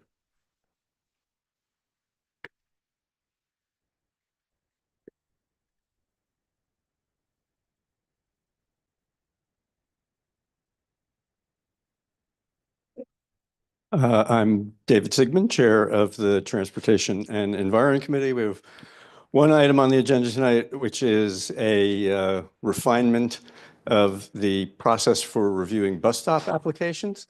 The cause of action here is that in the past, we've heard anywhere from 6 to 12 of these every year.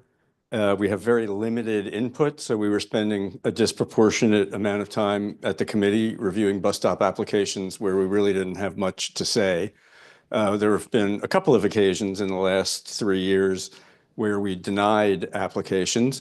And so we decided to go back and revisit the process to make sure we were using our time in the committee in a proper way. We have been working on this for a number of months. It's been a very incremental process. But the process basically is the DOT sends us a letter informing that they've received an application for a bus stop. Usually the applicant will request more than one location and one of them will be approved, and that's what gets passed on to us.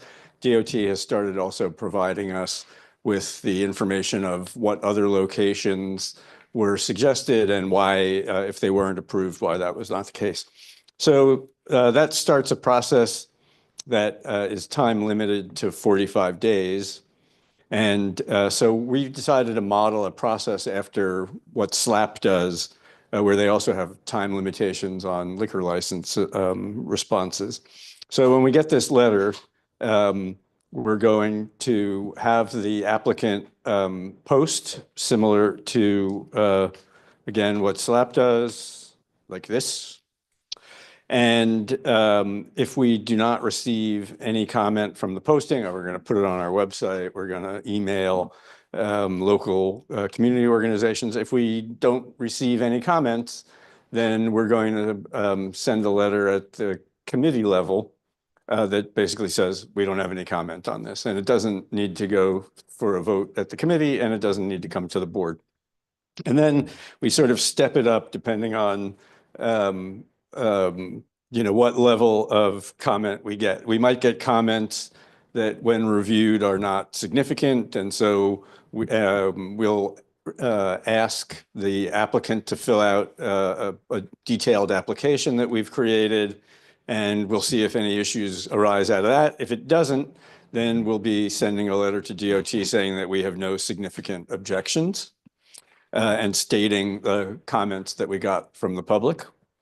If upon that review there are significant concerns, then we'll schedule a hearing at the next committee meeting, and depending on the outcome of that, we will either send a letter to DOT summarizing the concerns, or if it rises to that level, then the committee can recommend denial of an application, in which case we'll pass a resolution at the committee and bring it to the board. So really, the only thing that's ever going to make it this far is something that had, significant feedback from the community, which upon due diligence meant that we didn't think it was appropriate. As I said, that's happened twice in the last 3 years. And so that's what would ultimately come to the board. So that was approved unanimously by the committee. Great, thank you. Any conflicts? Any questions? Any comments? Oh, sorry. Just for the record, just because when I wrote this, I only said the 2 current application, and just to get it on the record, those applications which we have no comment are on our eastern coach for the west side of 7th Avenue between 26th and 27th Street, and Go New York doing business as Top View for the east side of 6th Avenue between 42nd and 43rd Street. We got no feedback from the community on those. Thank you, David. Zul. Is that, I don't think that's on. Oh, it is. Yeah. So what we're dealing with here is a mix of bus stops. I think mostly what we're referring to are the touring buses, but we also have sometimes application for buses for the intercity buses. And I think, at least I'll say this personally, but not for the committee, we'd like to see those go to the Port Authority. Thank you, Zul. Any other comments? Okay. Do you have another one? With the HDC one. Oh, I'm doing that? Yeah.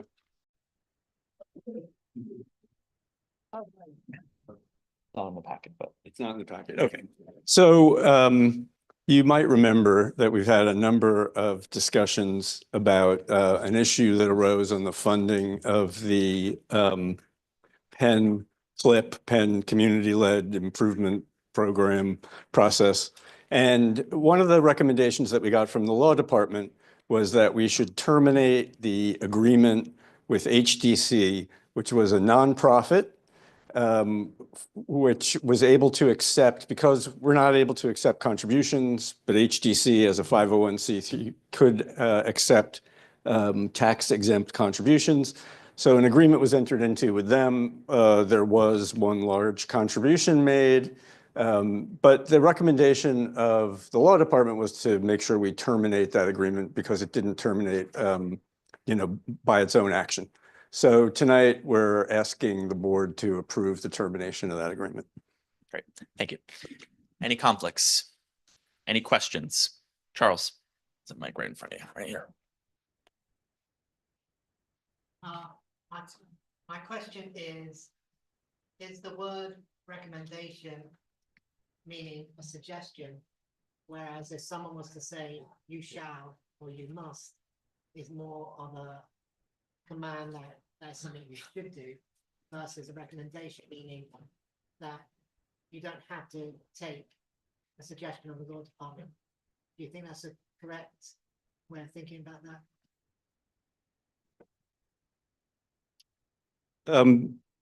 Yeah, I think our interpretation of the way the letter was drafted was that we were being directed to do this, that if we wanted the protection of the law department in this process, whatever the process is, that we needed to follow their prescriptions. And so this was an easy one to follow. Thank you. Any other questions? Comments? Okay, great. On to land use.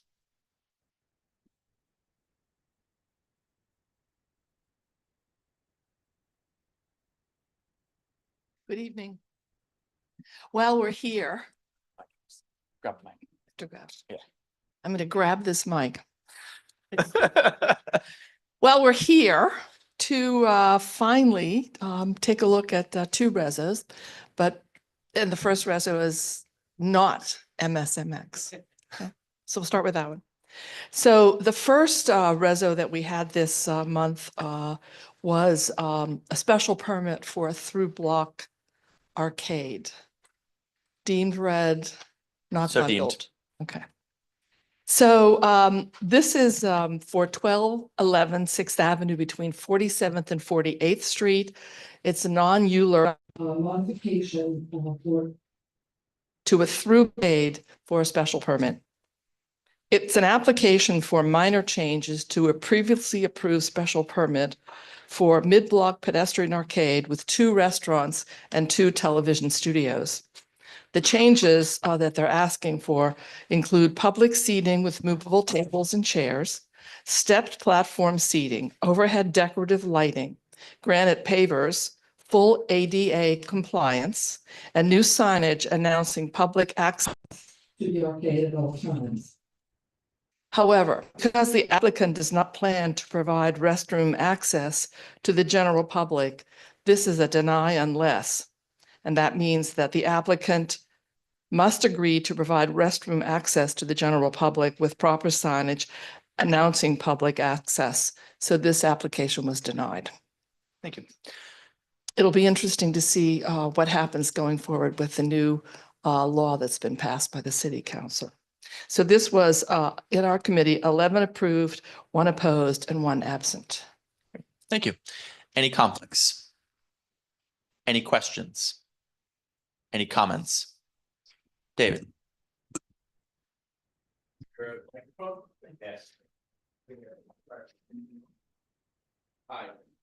I don't think.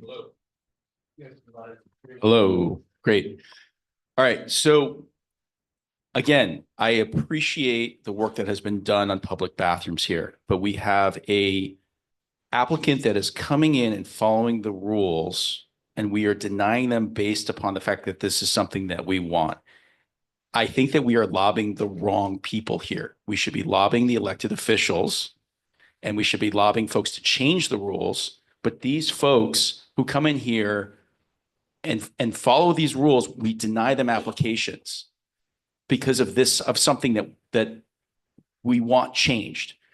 A private developer is going to come in here and look at building a multi-million-dollar bathroom and operating a bathroom at a multi-million-dollar cost because of we want that. And it weakens our board by denying these applications. It weakens the what we do and for somebody to come in and for us to just say flat out denial because you're not doing this, that's not required of you. It's all building. Any other comments? Julie, go ahead.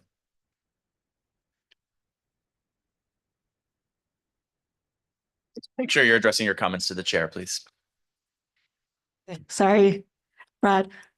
Yeah, mentions this at David, but let the full board know. Isabel, who told me about recently at a CPC application meeting. I think Dan Garodnick mentioned how CB5 has been advocating for bathrooms at POPs. They acknowledged this at a POPs application where they were reviewing it. Our community board, they asked the applicant about bathroom access, right? It does really, it's effective when we mention it in our resos and our electeds are hearing it. But we're gonna talk more tomorrow. We have a call and we're gonna get to the bottom of this. Thank you, Julie. Zul. Yeah, so according to the city charter, community boards are the first level of government. We are part-time, some more time than others, unpaid, certainly true, representatives of a very specific geographical district, a number of communities within that geographical district. And so we are representing folks who are saying this and that, and we want to make it clear that we're hearing from so many people about these issues and the tremendous need for public bathrooms, among many other things. And so this is a very effective place to begin that conversation. Thank you, Zul. Charles. That's a mic right here. I think so. I think so. My comment, I have two comments. My first one is, I'd like to thank, your mic is on. You have to. And Mark. Particular? Yeah, Hold it down to. Sorry. hold on. It might be dying. Yeah, can you, yeah, Mike, thank you. Hello. Oh, there we go. So I got two comments. First one is I'd like to thank one of the members of the committee who spoke about blind and pedestrians using the arcade. Great when other members think about accessibility and disability. So you don't get to hear my voice all the time on that one. But also, please remember when thinking about pedestrians and things like that, don't forget people who have disabilities also work and they're employed and they also would use that space too. So I'm really grateful that that was brought up. And then the last point I'd like to make is, you know, being on parks, we hear about Madison Square Park not making a lot of money, but they have a porta potty, right? And I'm sure that doesn't cost them millions and millions of dollars to run because, as we know, they don't have a lot of money in the first place. So I think the notion that all bathroom setups are going to be in the $1 million range and very unaffordable for businesses to, you know, operate might not be so accurate. So they could, in fact, in that arcade, if they wanted, I guess, put a porta potty like Madison Square Park does. Thank you very much. Thank you, Charles. Todd. I just want to add my voice to what you, can everybody hear me? Yes. I just want to add my voice, particularly to what Zul said. Hold on, I don't think that mic's working. Can we get the one though that's down there, please? Todd, take that one. Yeah.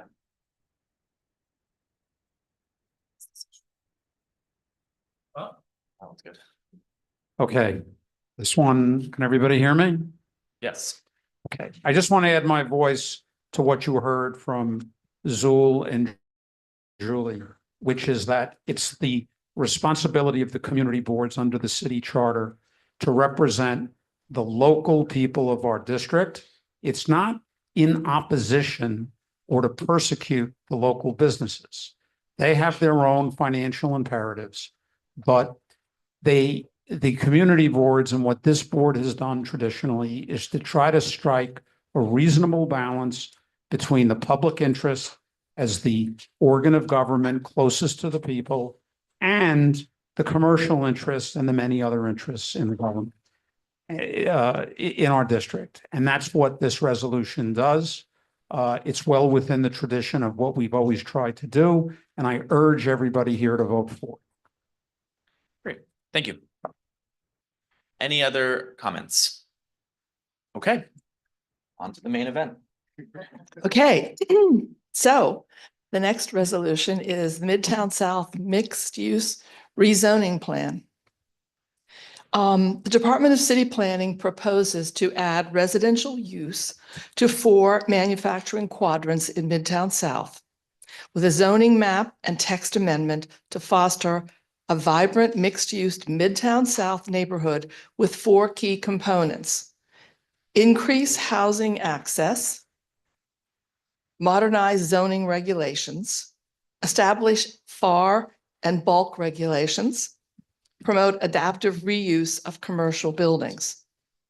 What we'd like to do now is David Sigmund is going to do a quick presentation to show maps of our study. We've been studying this since January 29th, and you've, I believe, followed all of the study and research that we have done, gathering questions, over 100 to the Department of City Planning, posting everything on the website. Everyone should be informed, and I hope everyone did their homework for tonight. So David, do you want to start your presentation?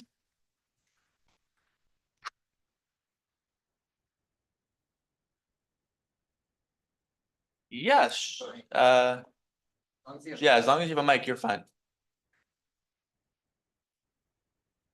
don't know if we want to turn the camera up there around. Those at home can follow along.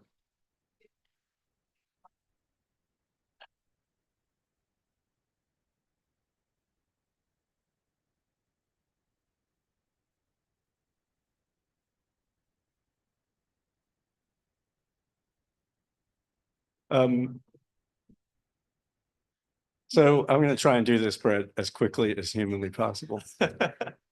So we thought it was helpful, because there's no images in the resolution, and we thought a picture, what's the saying? Speaks 1,000 words. That we would sort of just quickly go through and describe for everybody what's going on. And I brought my handy Mickey Mouse. As Nancy mentioned, the MSMX zone applies to 4 different quadrants, which are northeast, northwest, southeast, and southwest, which you've heard us refer to. And they all, you can see Madison Square Garden in the middle. And so it's a giant hub around Madison Square Garden.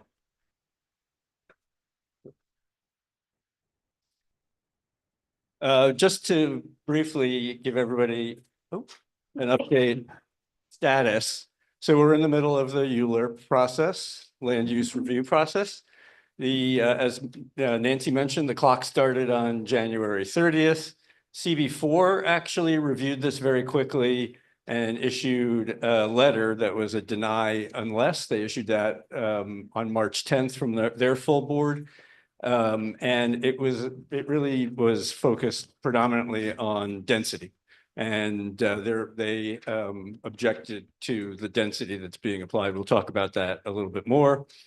So we're the next step up. We have an advisory review, and January 30th plus 60 days was supposed to be a few days ago, but we got an extension. And I just want to be clear that at this point, we're just doing a zoning review.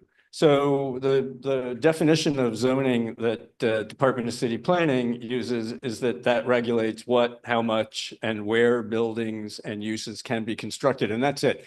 So there have been other issues that we've been talking about on the side of this, and they all go into an impact mitigation document, which is now called a points of agreement.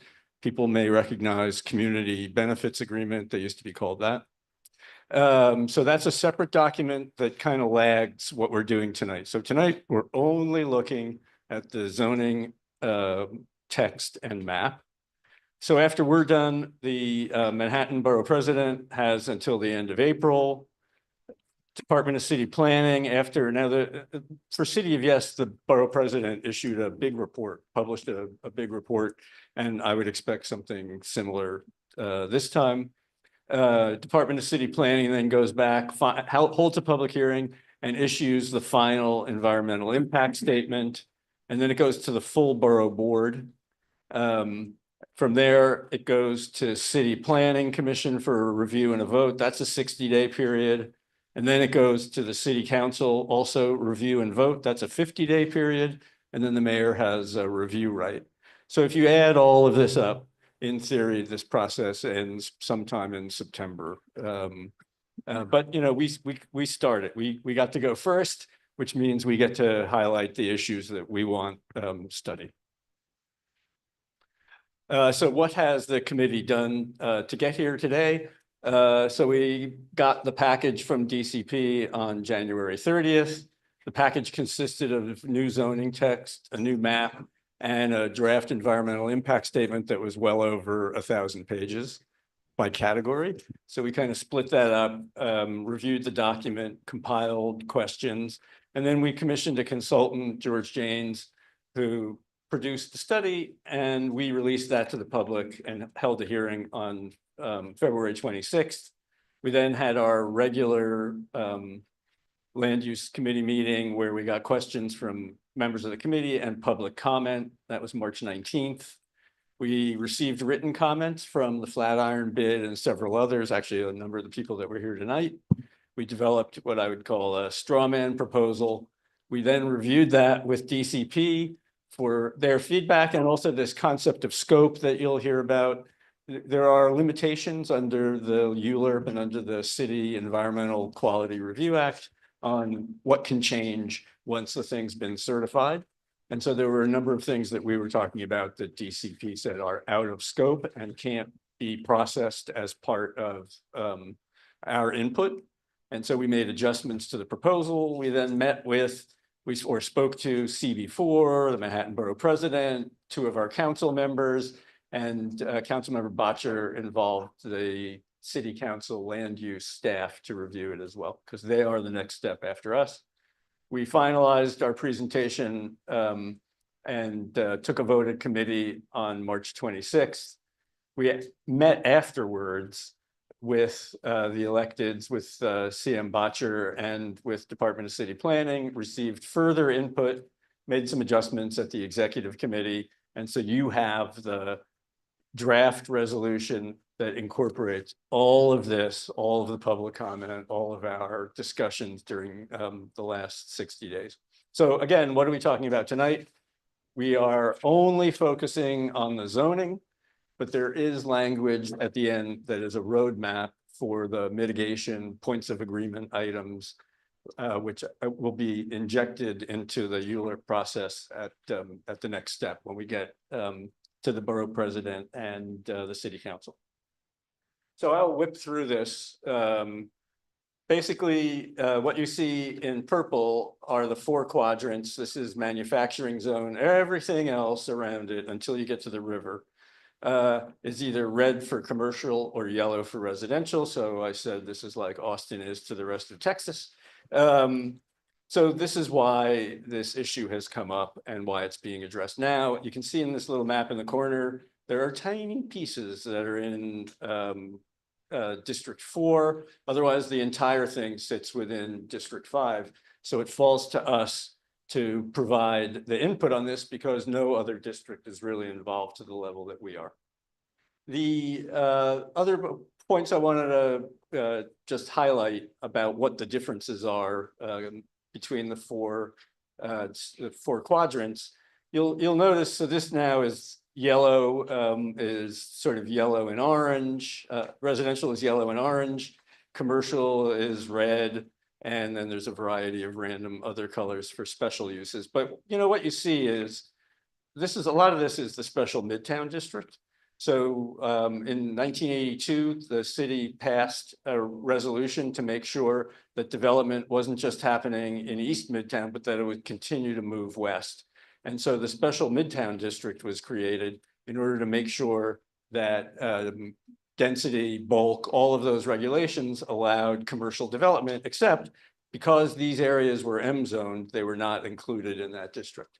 So those issues are being addressed because, as you can see, everything around these is high density commercial use, except in Community Board 4, where you see immediately to the west are areas that are lower density residential. We've got that same issue in Chelsea in the southwest zone, much lower density areas.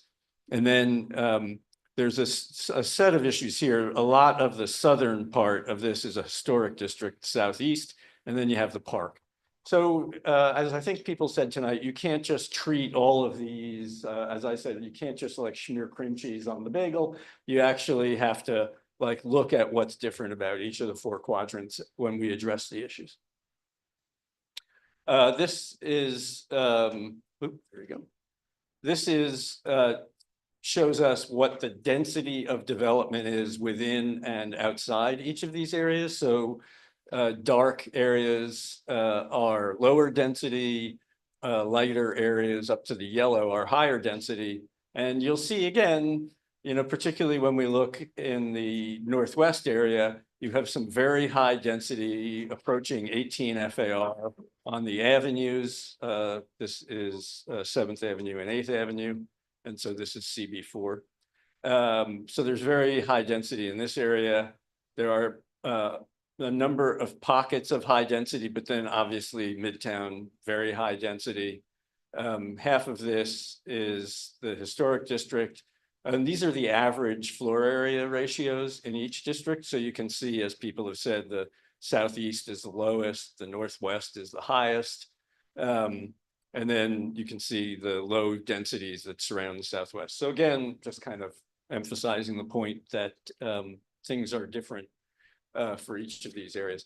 This, interestingly, is how much residential is developed within these districts. So, you know, what you see is, for instance, in the Northwest, there are only 55 housing units. In the Northeast, there's a little over 100. And then you see more because there was special zoning applied in these districts that allowed basically loft conversions. So there's been some of that over time. This hatched area is a rezoning that was done a number of years ago, and there's been a lot of higher density residential development in this area. In fact, of the roughly 2,300 units in all 4 quadrants, 1,600 of it sits in the southwest, and half of that is in this one small area. So, you know, if you wonder why we didn't get a lot of negative feedback from people in the northwest or northeast zones, it's because nobody lives there. So there are no residents at this point that are being disturbed by this. So 2 different ways of looking at what's going on here. DCP identified sites that are available for development, roughly 60 sites. There are some very large ones in the southeast. You know, there was mention of site 40. That's this. I've got some pictures of it later.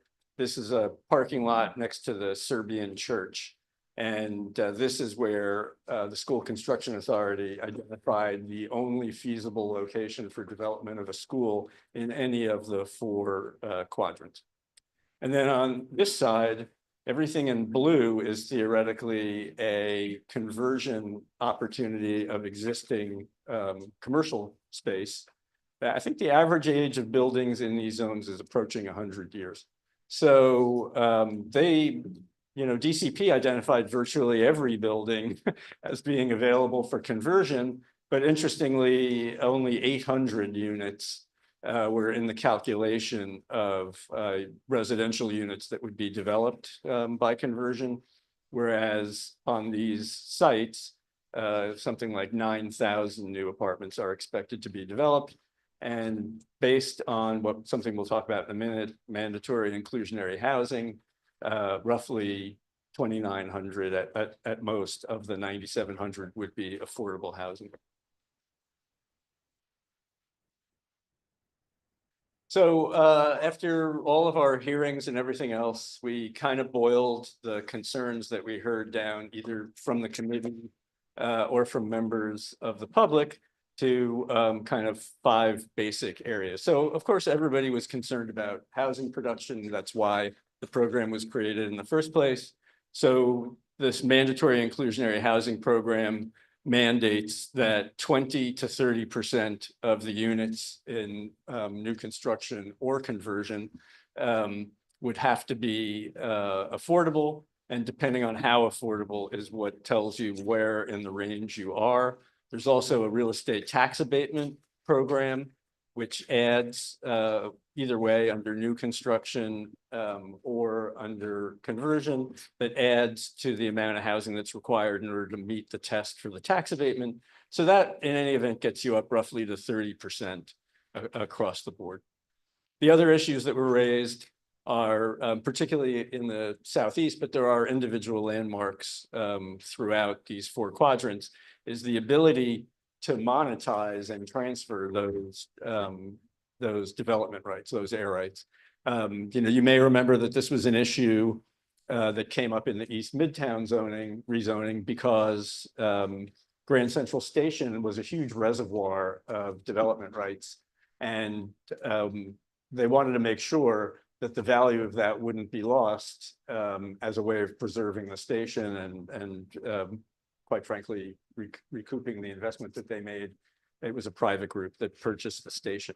So here you've got a bunch of individual landmark owners who are trying to preserve the landmark and are relying on this kind of built-in excess floor area as a way of monetizing that. So we heard from groups that were concerned that if the new level of zoning, the new floor area ratio is way above what the current is, that there'd be no reason to acquire development rights and support preservation.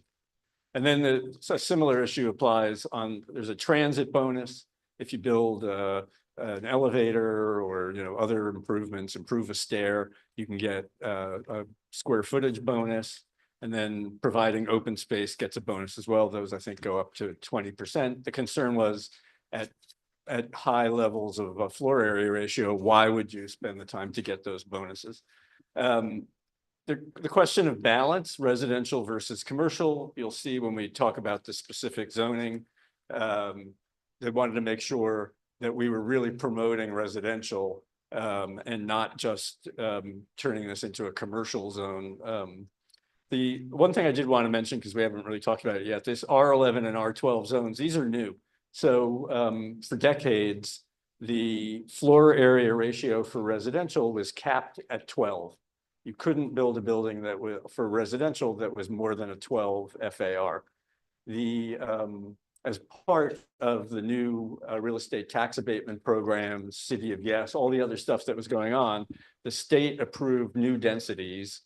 R11 can take you up to a 15 for residential, and R12 can take you up to an 18. And so this rezoning is the first time that those densities will be applied anywhere in the city.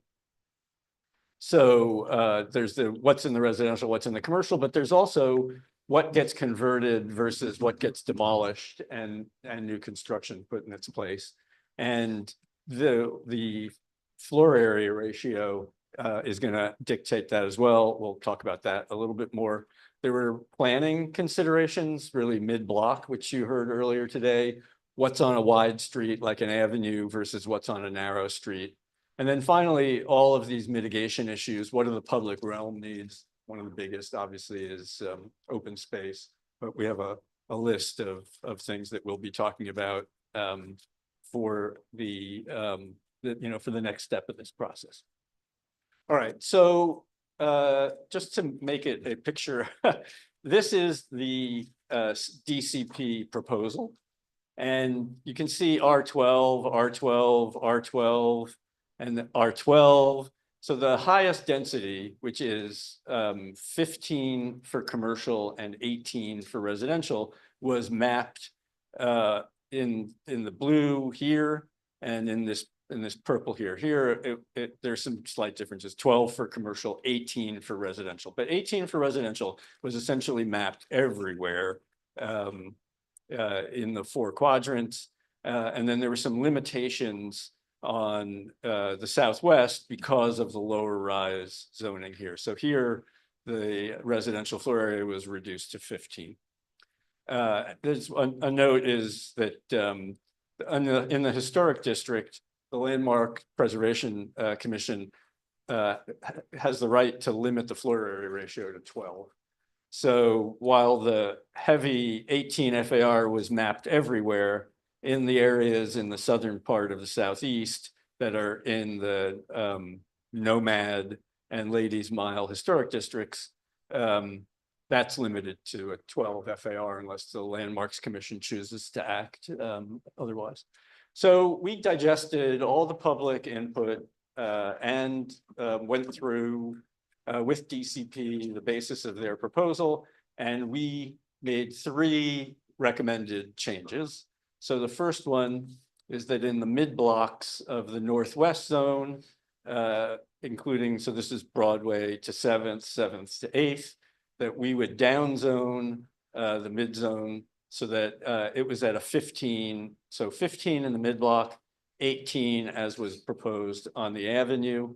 And the width of what remains 18 is big enough that you could put a residential building or an office building, on the avenue, and then preserve as much of the existing built environment by knocking the residential floor area down from 18 to 15 to try and preserve as much of the loft buildings that are in this district.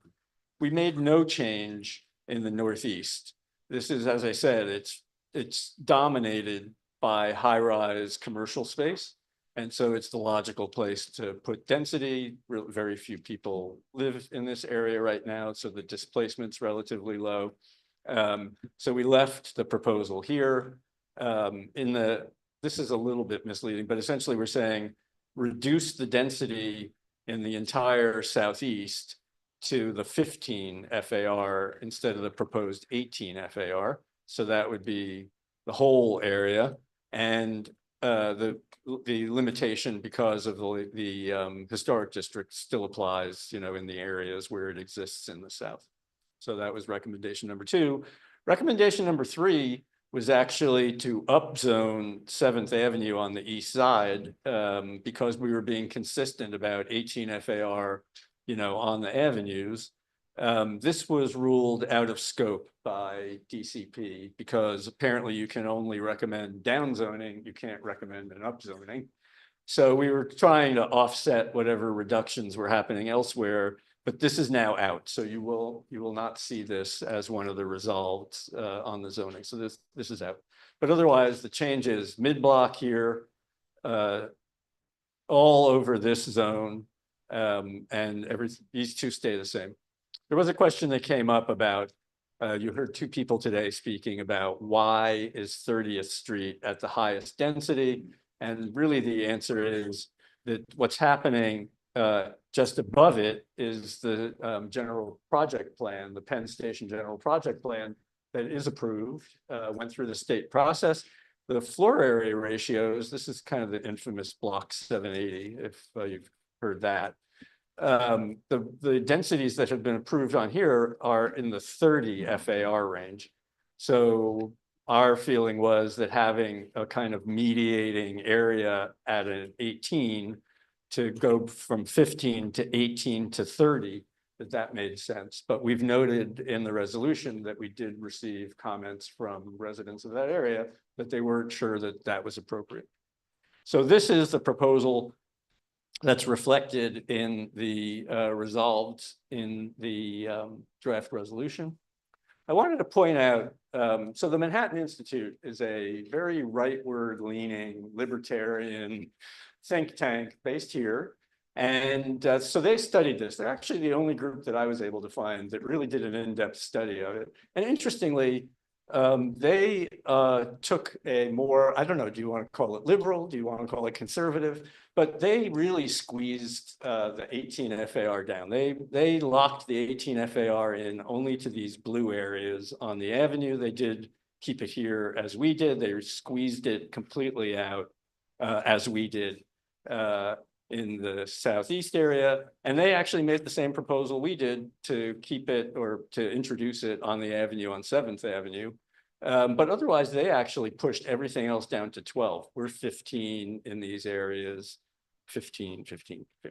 But they're 12. And not only that, but they got rid of the mandatory inclusionary housing on conversions because they thought the economics wouldn't work.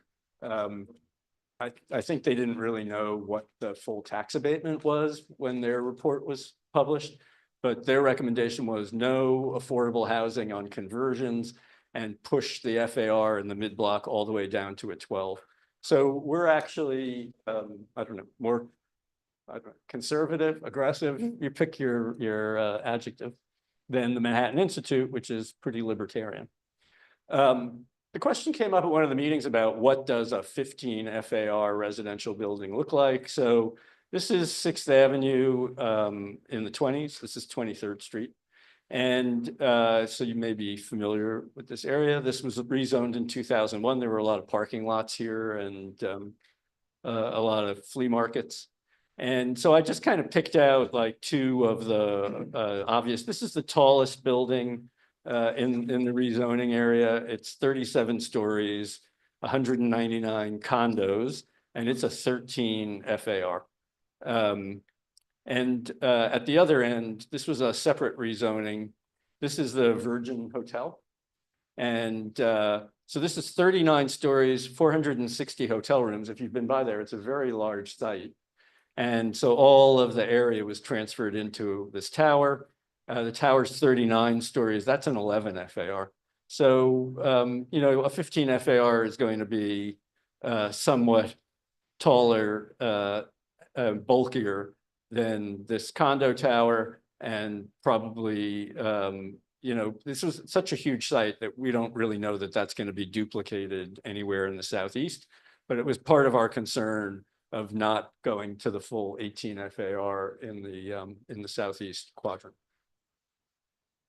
And finally, this is kind of a technical issue, but one of our recommendations is that for large sites, which is anything over 1.5 acres, of which there might be 1 or maybe 2, it just so happens that that site is next to Marble Collegiate Church at 29th and 5th. And on the south side of that block is that 1,000-foot tall condo tower that's half built. And it blocks out the views of the Empire State Building from Madison Square Park. So the red line is the height of that building. So this is over 1,000 feet. It sits in the middle of the block. This is, well, Marble Collegiate is right here. And so our proposal was to keep the mid-block rear yard requirement. So what you see here is nearby, actually. This is 28th between 7th and 8th. So these are 2 almost identical towers separated by 60 feet. This is what's in the middle. This is the 60 feet. And so you get apartments that overlook this garden area and have the requisite 60-foot light and air. And the buildings are, you know, half the height of something like this. And so we felt, you know, particularly because with the mandatory inclusionary housing component, the buildings will most likely be rental, that this was a more appropriate building form than this. I mean, our language only applies to large sites. The reality is that this is going to be the standard for anything less than 1.5 acres, because that's how the MSMX zoning and actually City of Yes reads. So this is kind of the standard building form everywhere within MSMX. And the only thing we wanted to do was make sure that on these extra large sites like Marble Collegiate, that we didn't see a mega tower. This is over 1,000 feet. There was a version that we saw that went up to 1,300 or 1,400 feet. So the last thing I wanted to leave you with is the last part, which is the kind of question of, well, what's zoning and and what goes into the points of agreement, which are mitigation issues. And so in the DEIS, this is actually a graphic from the environmental impact statement. There were a number of areas that identified potential for significant adverse impact, but proposed no mitigation for those things. And so we started looking at what these issues are and could they be addressed by zoning, or would they have to be addressed through the points of agreement as a mitigation effort? And it's a mix. So open space, which is very important to us. Part of it is how POPs is used in the zoning. So we've made recommendations for that. But the other part of it is to fund Broadway Vision all the way through the rezoning. T&E and the board approved a piece of this, 38th to 40th Streets. There's work going on now. We're getting ready to start in Greeley Square and Herald Square. So we thought it was appropriate to create green space on Broadway, and just throwing these out as examples, they're actually not for discussion tonight. This shadow question, so we looked at through zoning, when we're near open space, do we want to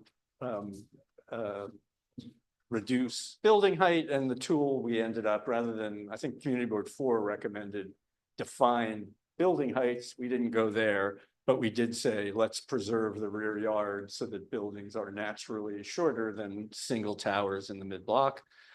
Landmarking and TDRs, we've addressed the TDRs through our zoning proposal. Landmarking will be part of the mitigation points of agreement. Transportation, this is the transit bonus piece, and it's also looking at DDC and DOT investment in these areas.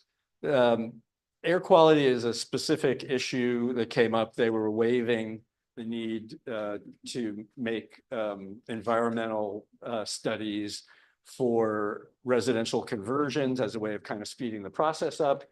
We were concerned about that, but we also felt that anybody who's going to be investing in these things or borrowing money in order to do them is going to have to do that. You can't put a residential tenant into a building where you've done no environmental studies. So our guess was that the private sector action on its own will solve this problem. And the last part were kind of construction impacts, and that's a mitigation DOB type issue. So basically tonight, we're only dealing with the Zs, as we coordinate our response on the points of agreement, that'll come back before the board, hopefully in the next cycle. And that is. Thank you, David. I just want to draw your attention to the actual written resolution in front of you. I hope you have it in front of you in some form. The resolve start on line 743. There are 12 of them. And then there's a conclusion. And then after that, there's a further resolved where we talk about points of agreement. Just wanted to tell you, points of agreement is not about mutual consensus of points we agree on. It's merely the name of the document. Okay. And so the issues and concerns we have are listed on line 827 through 835. And that's They're 823 to 831 if you have the document that was printed here. I think they're a little okay. bit different. Yeah, I have the printed version. So we will be working on adding possibly more issues and concerns to the points of agreement, but we wanted to put this in here so that everyone understands that we are focused on that. There are many other neighborhoods that have had rezonings in the past, and they got incredible funding for various amenities in their communities, and I think we should push hard on those as well. The points of agreement is a document by our council member and the mayor to secure community benefits like parks, schools, transit, affordable housing during the process. So it's a negotiation that happens after we submit this resolution. That's what I have to present. All right. Okay, let's get into it. Any conflicts? Any questions? Charles. Yeah, I don't know what happened, but I don't seem to have the resolution.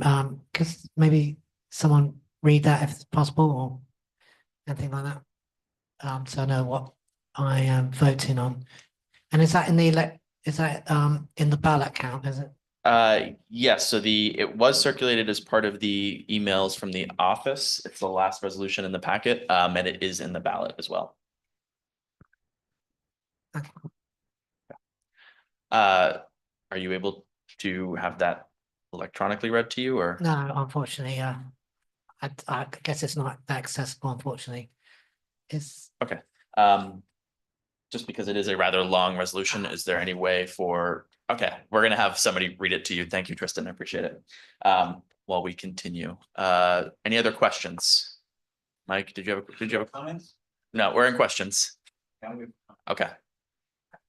Kim, grab a mic.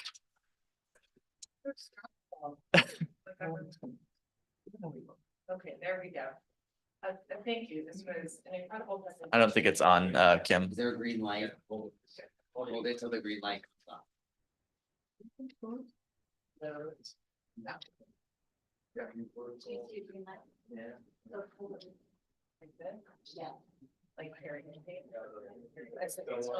It's still not working. Try this one. Can we pass this one down?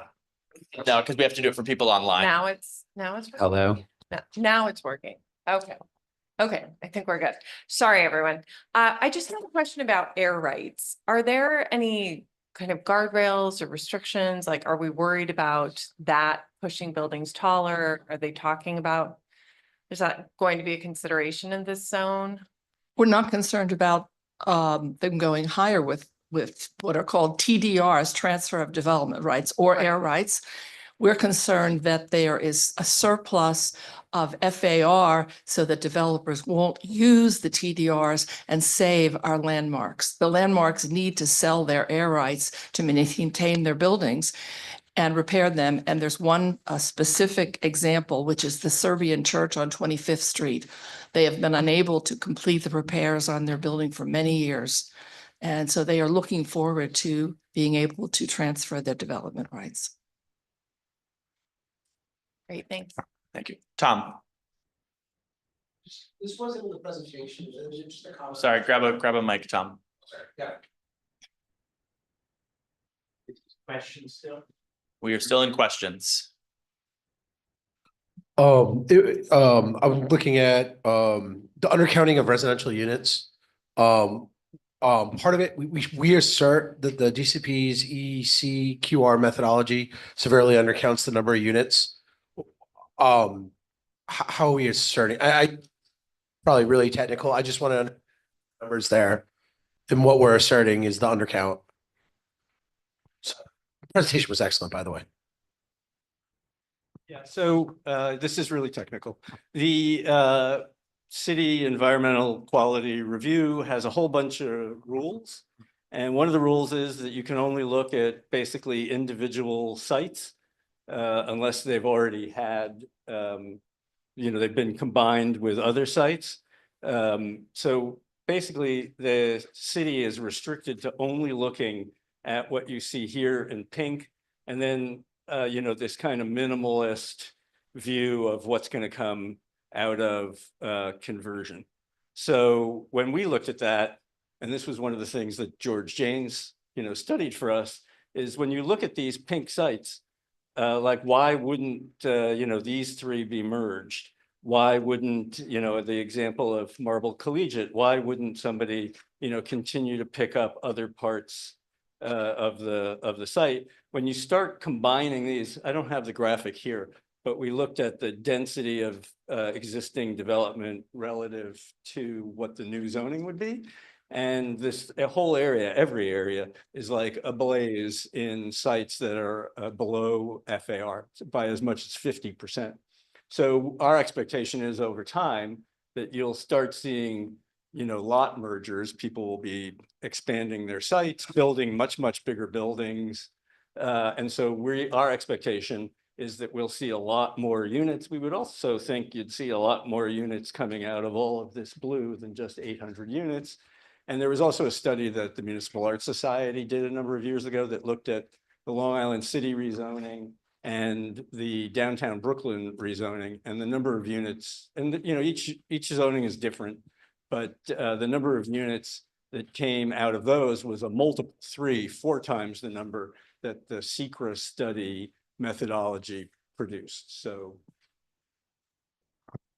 Okay, do you have a follow-up, Tom? So, the 9,700, that's from the DCP. So our assertion, it's going to be more, what, are we asserting how much more or just saying multiples? You know, just. good question. So DCP, because we're making this proposal to downzone the mid blocks and downzone this area, I guess they're going to do a calculation that says, you know, what they think the impact of that is as a reduction. And we were kind of saying, well, is it really going to be a reduction given that we think your number is too low to begin with? So the way this reads is that we think even with the mid-block reductions and the reduction here, we don't think at the end of the day that the number is going to be any less than 9,700 new apartments. Yeah. Thank you. Any other questions? Okay, we're going to move into comments, but before we go into kind of general comments, we've received some amendments. So rather than debate a resolution that we're then going to change, we're going to start with those amendments and then we will move sort of into more general.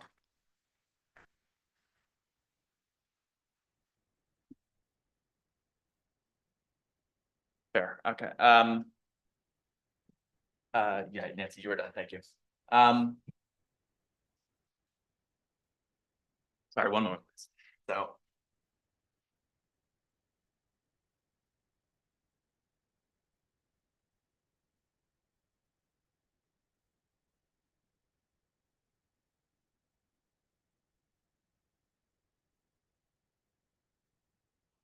Okay, apologies. So we're going to strike that just so make sure that everyone is in the room when we read all of the amendments. So we will begin with comments, but please keep in mind that we will be making some changes as we go. So try not to get too nitty gritty and specific as we do that. So. Sure, and they were printed out and Your Honor's going to post them. And just for clarity's sake, the line numbers are a little bit different on the single piece of paper from what's in the resolution. So what Your Honor puts on the screen will reflect the printed resolution. They're all off by maybe like 2 to 4 lines, so it's not too far off, but just so that you're aware that they're not a perfect match.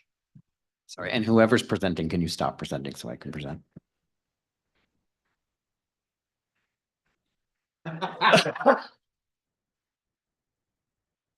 Great, okay. There we go. Thank you. Okay, comments, Zool.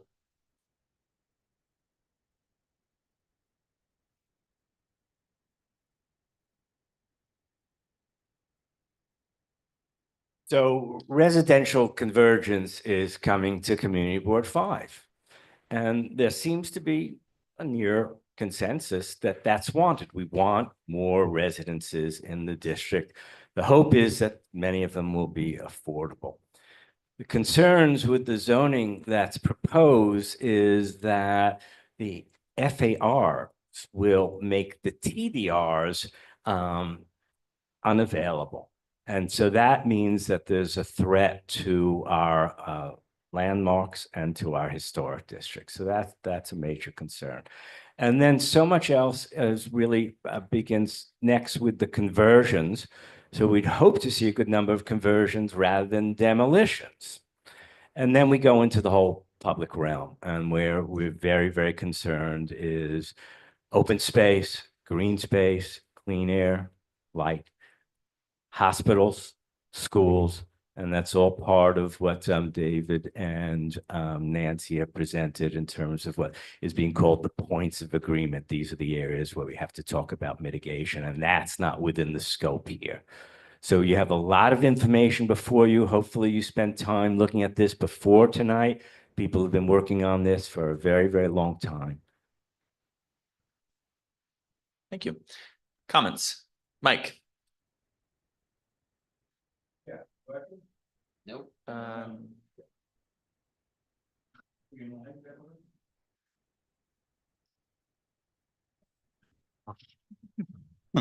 Thanks. A couple of things. You know, we talk about high density in the garment district. I spent a little while in the district on a daily basis.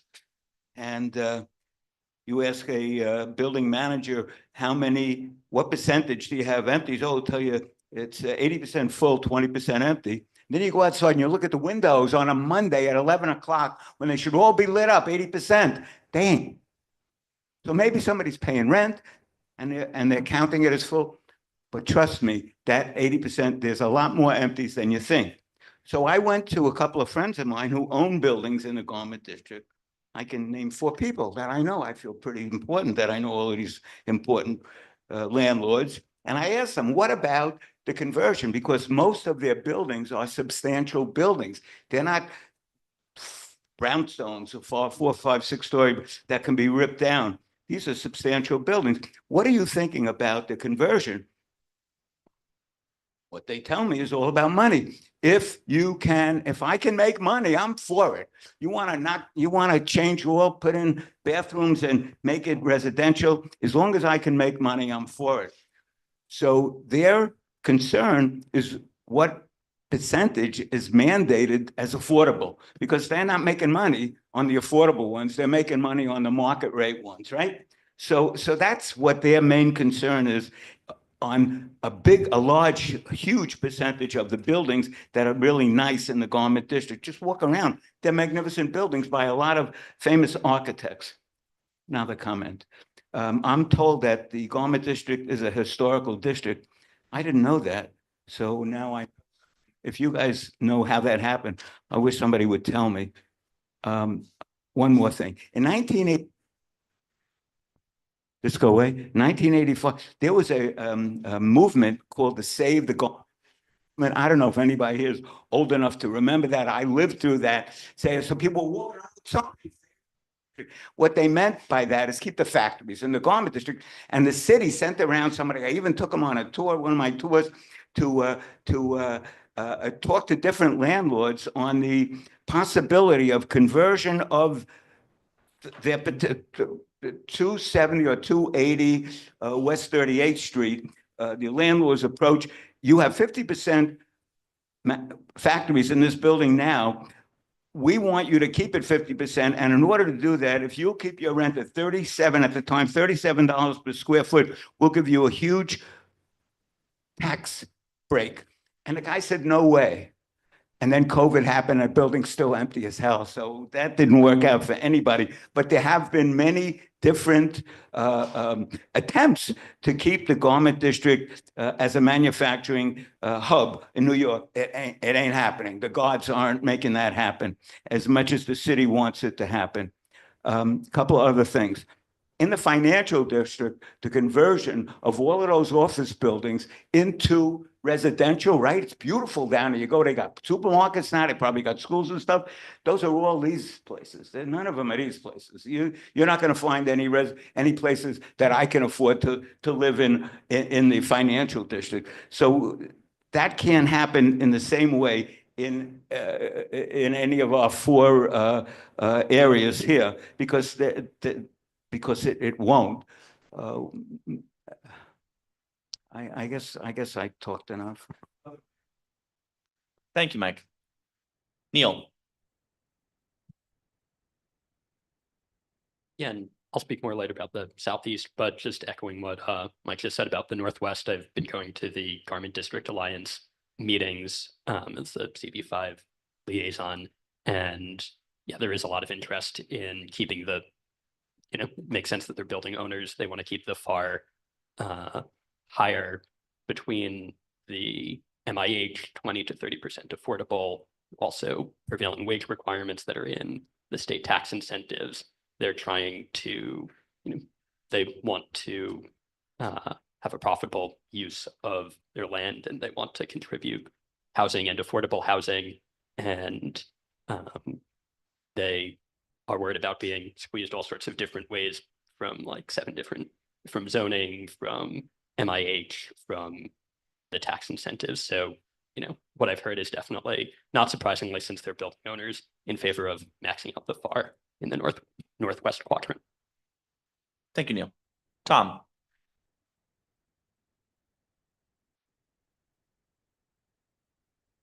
All right, good. I got it. That's why I'm technical officer. I can do that tap.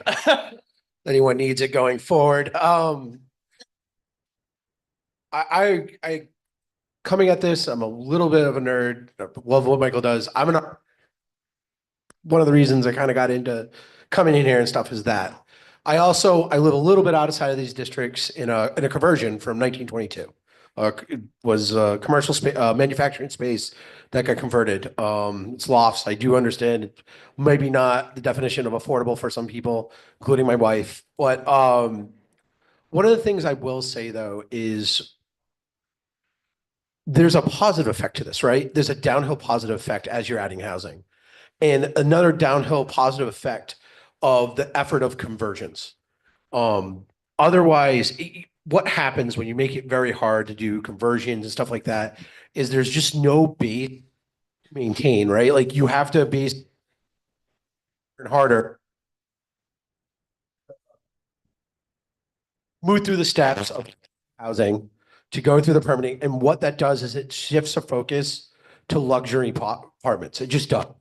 There it is. Or the profit incentive is to move it higher, to move over. So this is an ambitious plan. And then there's certainly things we should put in the amendments and stuff like that. But why I'm for this is it's a motion forward with clear planning and understanding within the zoning.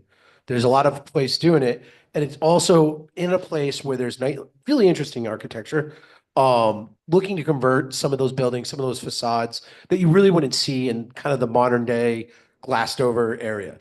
So, I'm voting yes for this. I think, I really appreciate it in, and it's that work and moving that work forward and then moving forward and mending and making our wish casting within that space and then holding accountable. I think that would be a positive thing forward. And I know everyone here cares about housing. I just think it has a waterfall effect.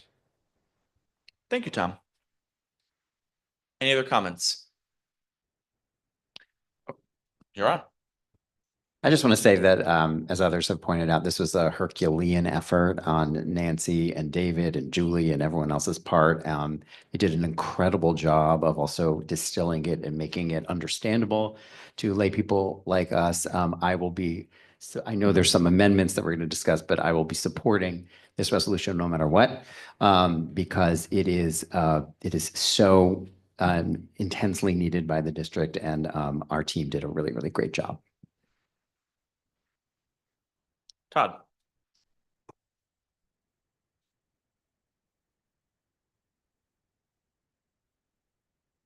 Okay, so what we hear is that our committee has done, the Land Use Housing Zoning Committee has done tremendous work in researching this and trying holistically to do the best it can with what's being proposed by the city of Yes, and the changes that have taken place and the huge demand for housing has driven a lot of this. Looking at the big picture, I think we have to trust in what our committee has done and come to a unified position and do everything we can to make sure that within the realm of what's possible, that we get as much housing as possible and that we do what we can to keep the special character of our communities possible. Listening to this, I think that what's been said about the two southwest quadrants is right on the money. My business happens to be in one of those 80-year-old, 90-year-old buildings, and it's true, the financial incentives for these conversions to actually happen is wishful thinking in many respects. So we have to keep that in mind. And the second part of this process, which is the points of agreement, that's where the rubber hits the road. We have to marshal all of our efforts and come up with the most compelling arguments we can to make sure that if they're going to build these huge buildings, that the supporting infrastructure is there and that we make the most compelling argument we can. And thank you to the Land Use and Housing Committee for doing all this tremendous work, as Yaron said. Thank you. Any other comments? Catherine?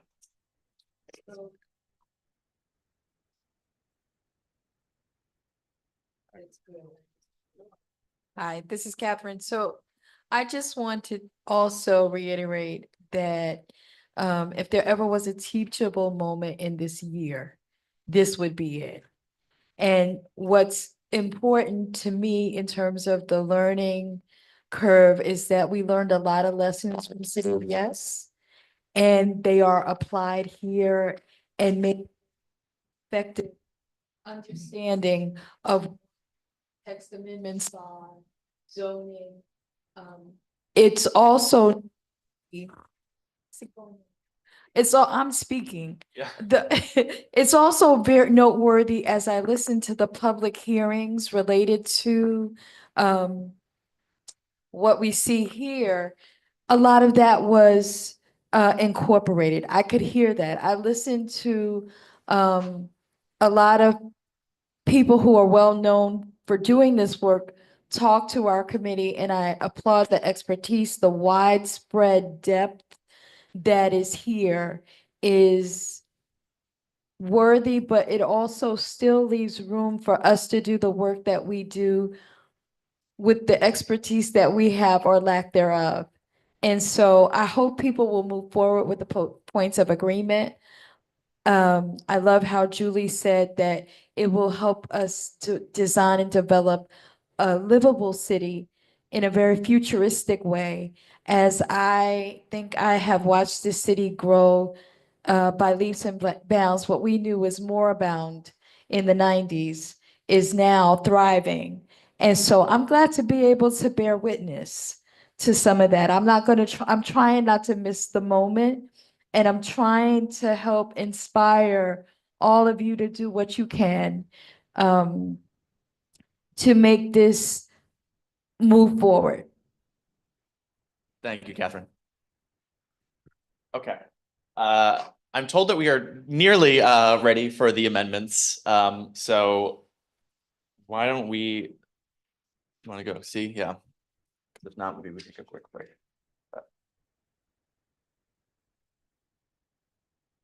Oh, here we go. All right. Look alive, everyone.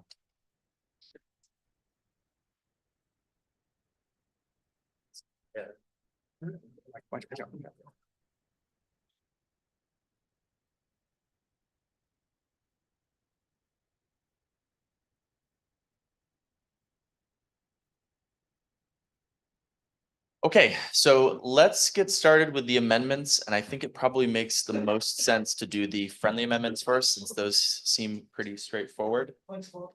Yes, Charles. To make a motion.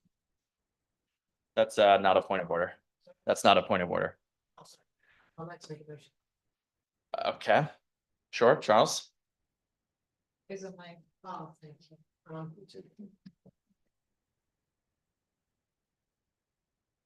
My apologies for that inaccurate bit at the beginning. I'd like to make a motion that when we get to the raised hands, instead we do a verbal roll call so that I have the same real-time information as my sighted colleagues. Okay, pursuant to our bylaws, you need 4 seconds for that. 4 seconds. Okay, we have Todd, we have Julie.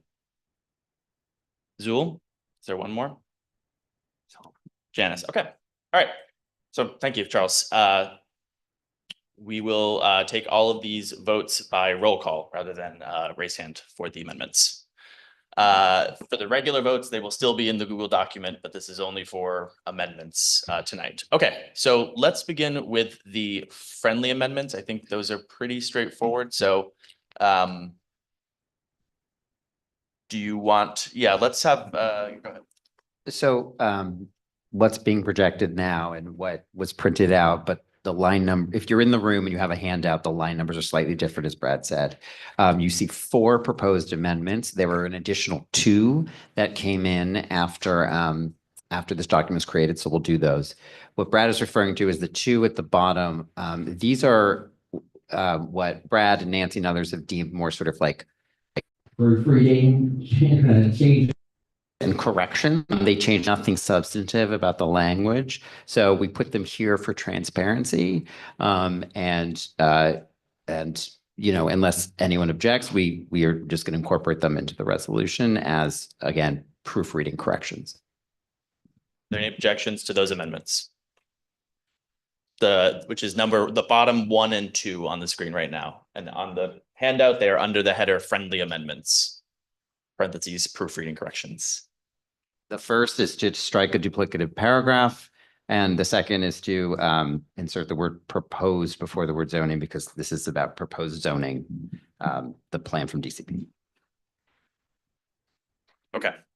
All right. So now we will move into the more substantive amendments. So I will open the floor up to those who offered these amendments previously in writing to make the motion. Samir?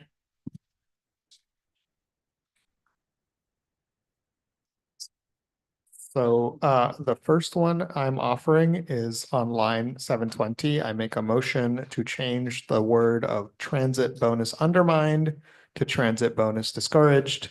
The justification for this is that there are a lot of ways we can fund accessibility with capital improvements that are coming, funding that's coming through congestion pricing. I believe a number of stations in the area will actually be improved. So I don't think we need to use such strong language.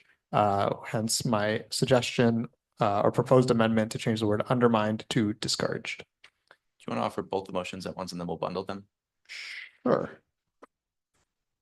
So I'm going to have, if it's all right with everyone, I'm going to have Samir offer his second amendment as well. And then we'll bundle those, vote on those, because those I think are a little bit more less involved than the other two. And then the second that I'm bundling is another motion on line 725 to change the word where it's conversions undermined to conversions not adequately incentivized. Again, I think the word undermined is just a little bit stronger than it needs to be. And the issue is that we're not adequately incentivizing conversions rather than actively undermining them. Okay. And is there a second for that motion? Second. Okay. 728. No, so look at the line numbers. So the line numbers on the screen. So it's 720 and 725. Unfortunately, you should disregard the printout. Okay. Questions? Comments? Todd, do you have a question? Yes. I'd like to hear some feedback from the members of the land use housing community, the chair and the vice chair, on how this affects the over impact of the original resolution. Nancy, would you mind?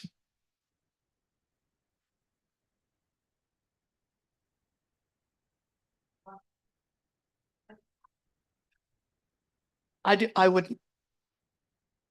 Can you hear me? Yes, we can. Because we need to make it strong. One of the problems we have is that there's excessive FAR proposed and it is completely undermining and market for transit bonus opportunities for FAR. And so I would vote that one. The second one is the same thing. I don't think we should weaken the language. I think it has to be this strong. We worked very hard to make this very specific. Julie, do you want to at all? Or David? And if so, grab a mic, please.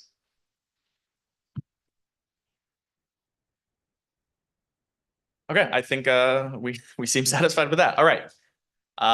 Any other questions? Okay, comments? Michael. I just wanted to, and without getting ahead into like 3 and 4 either, but I would support the chair of the land use committee, because I feel like as a broader thing, it's like we are creating new opportunities for the owners of these buildings or those who might buy them in the future to develop more. And therefore, we do need something reasonable in response. If we're going to unlock the skies, we need to open the streets and subways, et cetera, below. And so I do think in a weird way, these four amendments are actually all kind of tied together to getting at two core issues, which is making sure that we get the transit bonuses and that making sure that we try and get as many conversions and things like that as possible. So I would be against the amendments for those reasons. Thank you. You're on. I'm going to be voting against these amendments, not necessarily even because I disagree with them, but because I don't like the precedent of doing this kind of nitpicky wordsmithing at full board. Tom. Yeah, I concur with that. And secondly, I would say that even if it was like an edit, saying discourage means that the act, like we're undermined is an action where you're doing something and it's a non-intentional action, right? I undermined you. It could be non-intentional, but discourage means you're actually outright doing it, right? So it's actually, I think it's the opposite as it was described. And then if you're saying undermined again, and then not adequately incentivized, once again, undermine means, hey, there's an action. We're not saying, you know, whether or not there's intent. Not adequately incentivized means that, hey, you're just saying like, you know, like once again, it's adding intent that I don't even think is appropriate for what we're trying to do here. Thank you, Tom. Any other comments? Okay, let's take these two bundled amendments to a vote. So just a reminder, if you are voting yes, you are voting in favor to amend the resolution in the packet to say the things as written above. And if you vote no, you are saying you do not want to make those changes. Sorry. Well, actually, you know what? We're all friends. Let's do first name. Seth. Julie. Ankur. Catherine. Kevin. Nancy. Mike Greeley. Tristan. John. Mark left. Libby. Mike Kabak. Miles. Samir. Kim. Milan. Neil. Christopher. I'm a no. Charles. Tiffany. Yes. Tom. Annie. David Shapiro. Todd. No. David Sigmund. Michael Southworth. BJ. Yoden. Murnau. Justine. Zona. No. Janice. Zool. So the amendments do not pass. 1 in favor, 32 against, with 1 abstain. Okay, next, the Neil, if you want to make a motion and describe your amendment.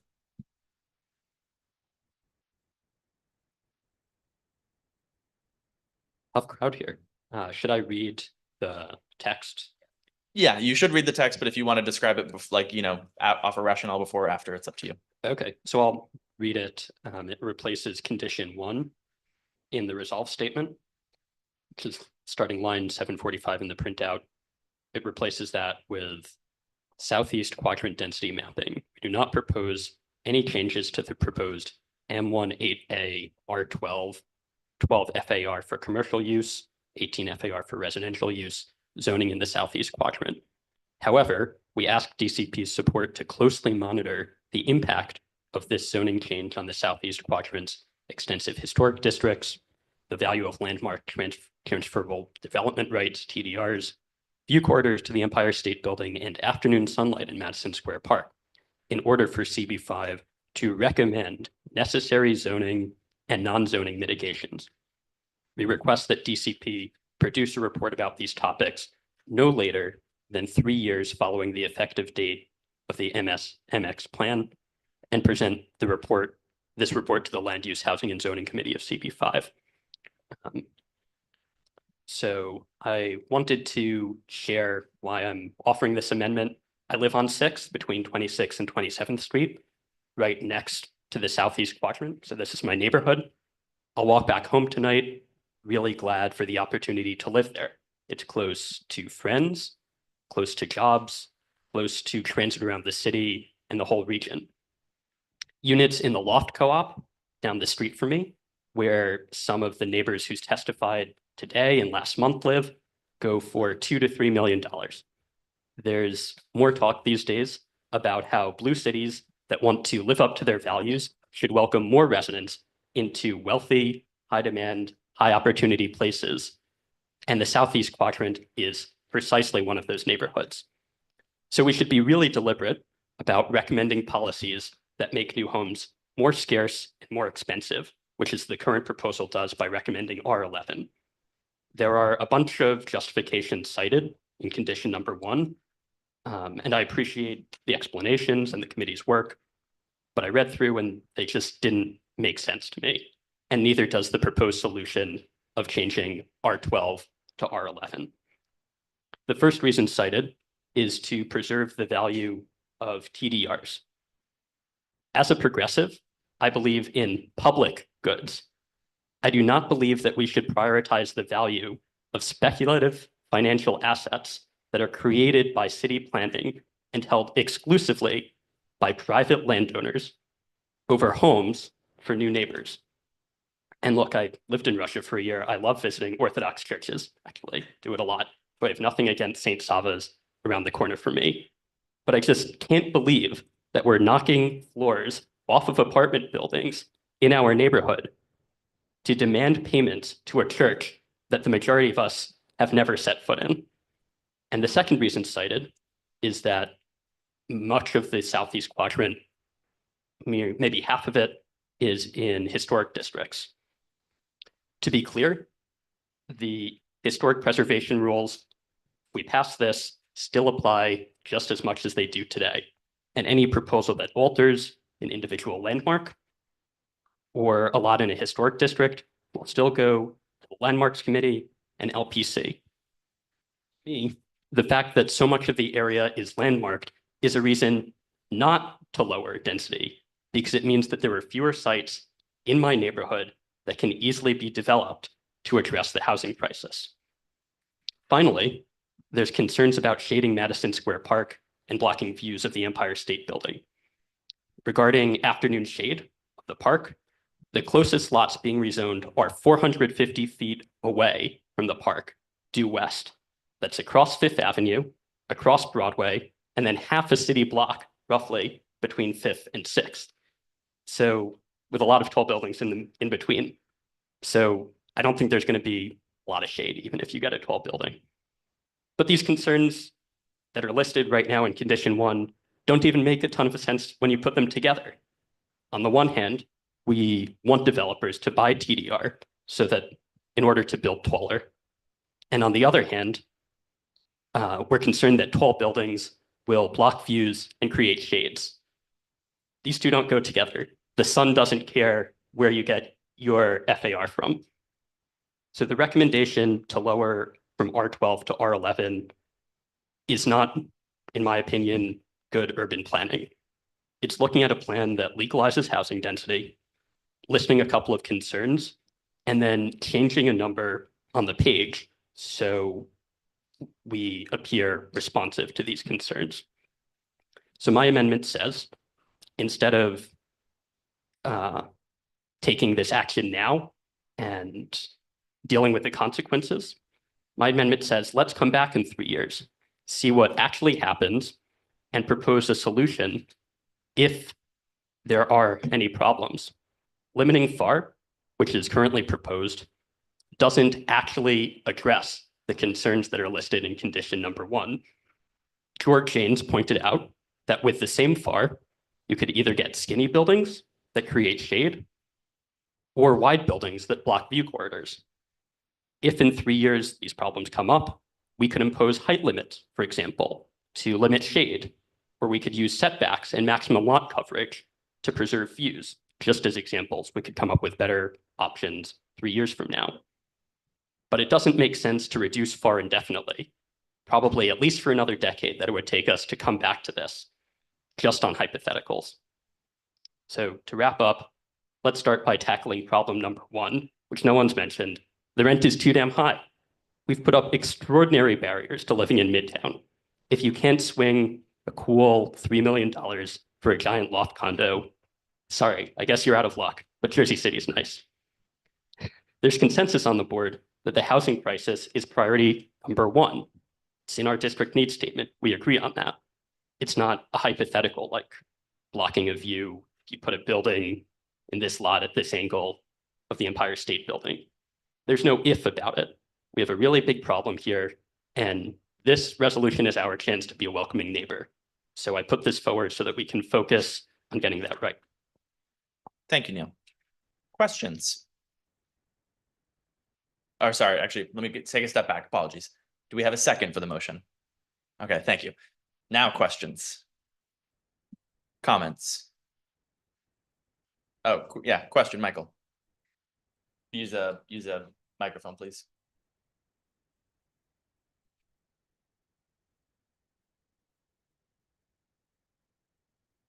Sorry, just parallel to Todd's question from earlier, I was just wondering if we could hear from the chair or David Sigmund about just their thoughts. If you would, Nancy, thank you. So I'm an architect. I live in New York City. I love tall buildings. I love super tall buildings, okay? This location. One of the things that we are to do as community board members is to be the voice of the community to our electeds and to the agencies we work for. We had an outpouring of many people say that the FAR for this southeastern quad was too high, and they were very worried about it. I believe that even though I love tall buildings, and it's more work for all the architects I know, I believe it would be wrong for me to take that approach. I want to represent that community, and I think all of us have the responsibility to represent the communities that are in our district. So I hope you will oppose this amendment. Thank you, Nancy. Is that a question, Catherine? Or are you into comment? We're into comments, yeah. Okay. Any other questions? Okay, comments. Sorry. Julie, is that a question or a comment? I can't see. Oh, sorry. It looked like Julie's arm coming. Okay. David, do you have a question or a comment? Okay. All right, let's move into comments. David, you can start.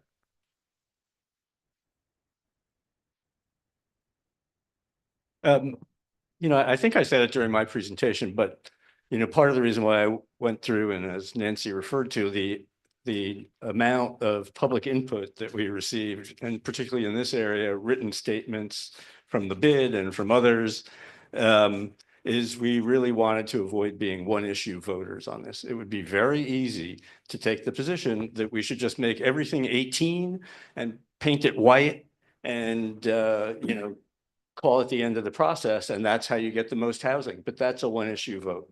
There were many other issues that were raised, some of them technical and some of them more general, but they all weighed into the proposal that the committee ultimately approved. So that's part one of this. Part two is that the remedy that's being proposed here is essentially another rezoning. So you could wait 3 years, you could get this information, but the only way to change it is to go back and have a new rezoning. So you'd have to start this process all over again, just, as was the concern about what we're doing. So it would probably take the better part of a decade to go back and actually put in place the remedy that's proposed in the second half of the amendment. So I will be voting no on this. Thank you, David. Nancy. Oh, Julie, go ahead. Yep. Just to address Neil's comments. Yeah, please. Oh, I'm sorry. To the chair, please. I think David pointed out how big the FAR is and showing these buildings that have just 11 FAR and how big they are. 18 FAR is so big, like it's unprecedented. I've been talking to Singapore's DCP over there, and they're bewildered by the 18 FAR. Singapore is a very dense city, and they have 10 FAR, right? So the other thing is, if you look at these lots, they're like 25 to 50 feet wide. So on a 50 feet wide lot, you're looking at 2 units in the front and 2 units in the back. With 18 FAR, that's like a 40-story building with 4 units per floor. That's a lot of core circulation space to units, and that requires it's expensive to build that way. And you're gonna get expensive units.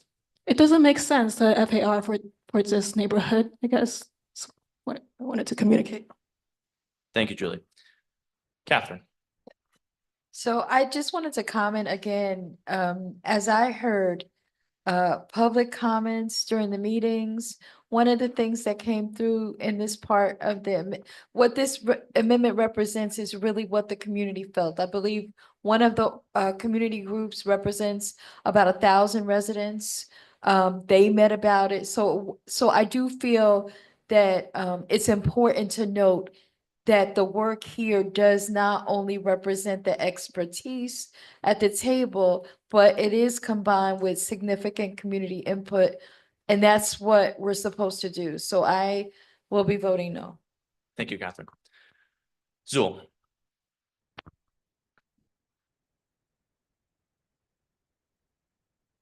So normally I the comment that Catherine made, but I'm the representative of the Flatiron Nomad Partnership, the Business Improvement District, and we've heard from them. So these are architects, these are landowners, these are developers, and they telling us that this increased FAR does nothing for them, that they can do everything they could possibly do to build the housing that we want with the existing TDRs. Thank you, Zul. Tom.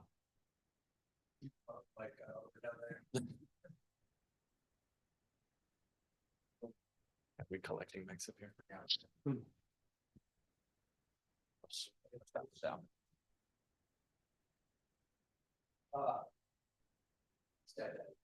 Oh, okay. Try that one. That one's live, but it's off.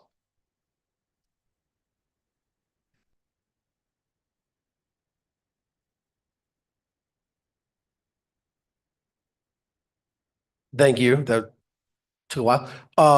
The one thing I will say is I understand you say like, oh, we can go, but it's a lot harder to go down than to go up. So if you say like, oh, we're gonna go up in 3 years, we can wait and go down. Whatever's built, they're not gonna say, hey, can you remove 6 floors for us? We need to reduce that far. So that's the reason I would vote no. It's a good thought though. Thank you, Tom. David. Thank you. So I'm going to vote yes on this. I think the elected officials, the general public have all wanted us to build more housing. And we have an opportunity to build more housing here. And we have an opportunity to increase homes, make housing more affordable. And this committee is going to say no to that. So I want to be on record for saying, yes, let's go with this increased FAR that the state gave us the opportunity to do. We have a neighborhood that there's been a lot of discussion about how do we do this with the least challenge or difficulty, right? This is mostly, these neighborhoods are, there's going to be less impact than other places. This is an opportunity to go and build things. And yes, there is going to be community opposition. There's always community opposition to building new things. We have the opportunity to do more here, and I want to do what we can do here. Thank you. Thank you, David. Chris.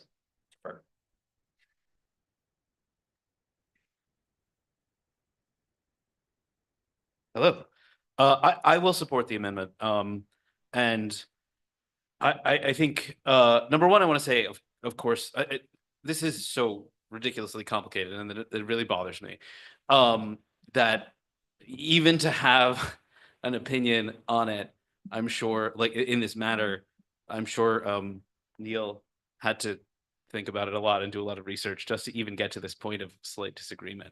But I want to think about like what we have to balance, because like that's what we're all talking about is these like things we have to balance, and it just like something just really perturbs me that like the value of people's houses and the prettiness, the architectural, who cares, je ne sais quoi, of a neighborhood is being balanced against people who make $50,000 or $60,000 a year and can't afford rent at all. Like, how do you represent those people who don't come to these meetings, who can't come to these meetings, who can't enter our neighborhood, who can't live in our neighborhood, who can't be here? Like, how do you represent the people who need housing in this area, who would be here? It's very hard, but I don't want to on the side of Cornice or a historically renovated, like an old building. I don't want to be on the side of that over where people could live, where people should be living. One of the things that really kind of frames this in my mind in terms of density, and when we talk about places like Singapore, is Tokyo, which is the largest city in the world, but became that through American investment, America's involvement after the war, and through an attitude towards transit and development that we gave up on, and I don't know why, and it's disgusting. But New York was the largest city in the world from 1920 to 1950, right? And when we want to think about like what makes cities really great, it's density and it's the actual size of the city.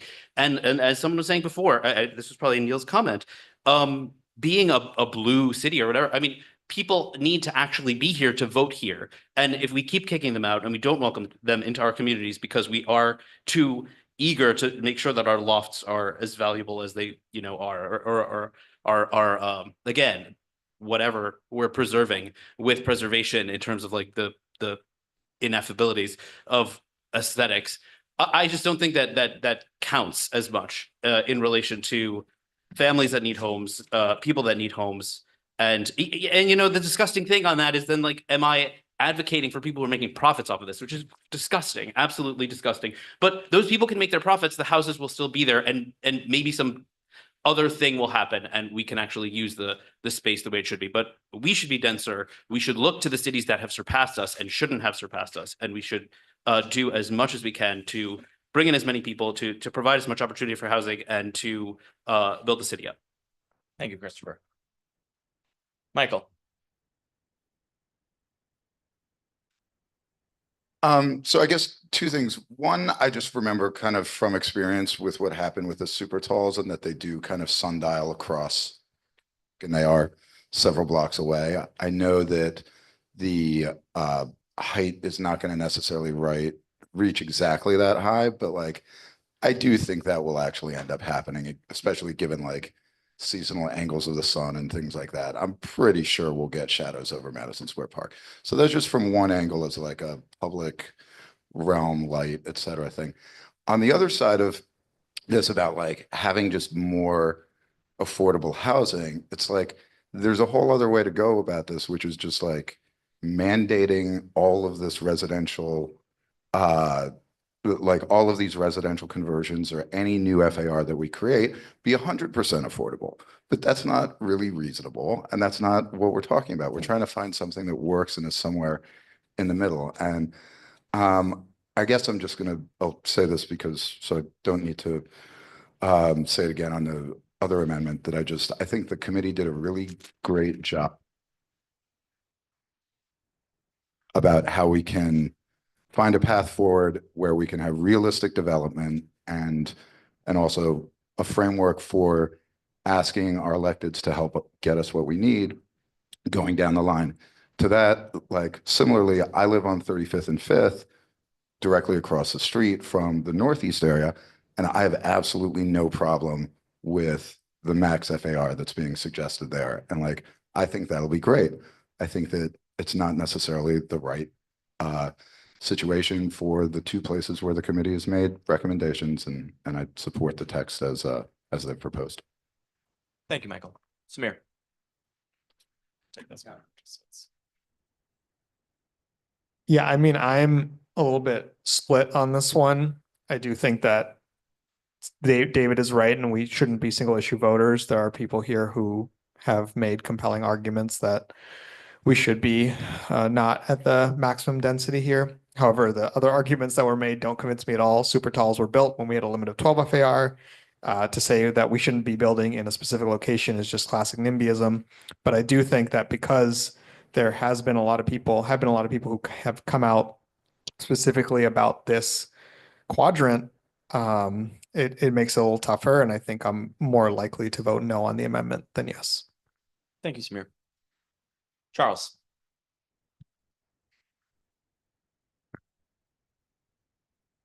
Thank you.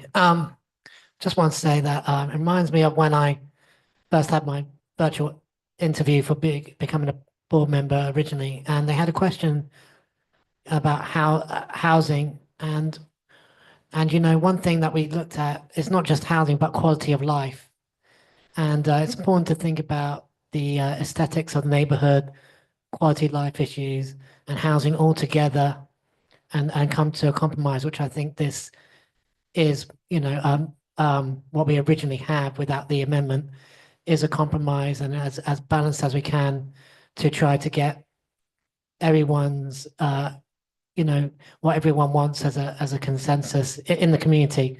And we've heard from the community who've spoken each time, and every time they spoke, the ones who are not for the 18 FAR have said that they're for affordable housing. They're not against it, and they said their reasons. And, you know, we've heard from the bid in Nomad too. And at the end of the day, they're the ones that we are representing, and they're the ones that live in the neighborhood. And I think we got to trust what they think because they're the ones who live there, right? So I'll be voting no on the amendment. Thank you. Thank you, Charles. Todd. Hi. So what I have to add to this conversation are 2 points, which I hope everybody will consider. The first is that the idea that having higher FAR and building higher of its own, on its own, is in effect faith-based and will not necessarily lead to more housing, mixed housing, and the type that we as a community board have looked for. It may happen, but it's a complex picture, and it's our job to figure out and make recommendations to make it more likely to happen. And I'm just skeptical about that, and I hope as we move through the process, people have a certain degree of skepticism. I mean, we saw that with the city of yes, that bigger is better. New York's a big city. There are places where building higher can be is certainly possible and feasible. As to Neil's comments about building higher in certain neighborhoods, and the prices being high, you know, supply and demand, there are other ways to drive down prices citywide than just building everything higher without taking into account the complex factors. The other thing I would call people's attention to is the comparisons with other city, and it's something that I applaud came to everybody's attention, which is the lack of capital. We saw in the pictures the great number of older buildings, of which I am in one, that don't have the money to convert. And really, we know there's a crisis of capital nationally, or the will to spend it, that could build a much more balanced city. And, you know, we have to deal with the reality that we have. And I believe that what's come out of the committee is the best we can do at this time. So, you know, I think that the best deal is to vote no and trust the instincts of our committee. Thank you, Todd. Janice.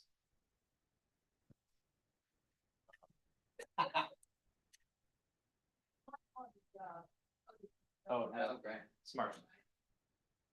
Nancy, I was coming. Okay. Yes, I will also be voting no. I agree with everyone, what everyone said who's voting no. The only thing I wanted to add was, I think it is really important that we think about things holistically, as David pointed out. And even though it's not cited in this specific condition, we want to incentivize the developers taking advantage of the other bonuses. So by starting at a high FAR, these developers are less likely to take advantage of those bonuses, which are going to benefit the people who are going to be moving into these places. So, I don't really think it makes sense to start at 18 so that they can build these really big buildings and then, not have to give money to transit.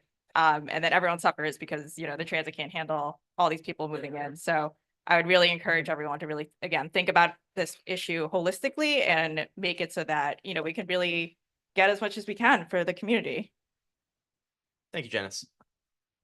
Neil.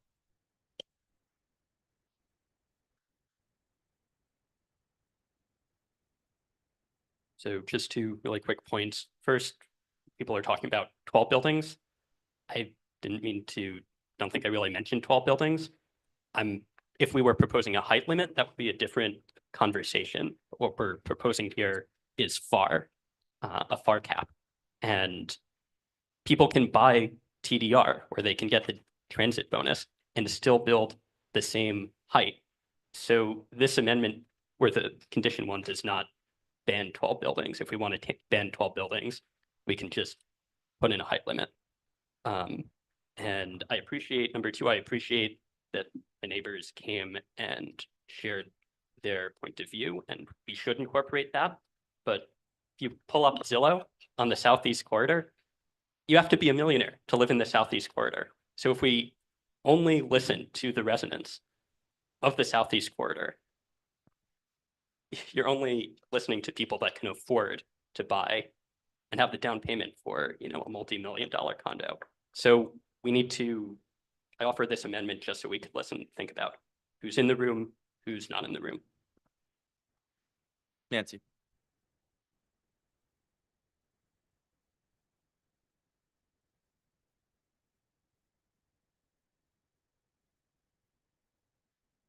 Dead.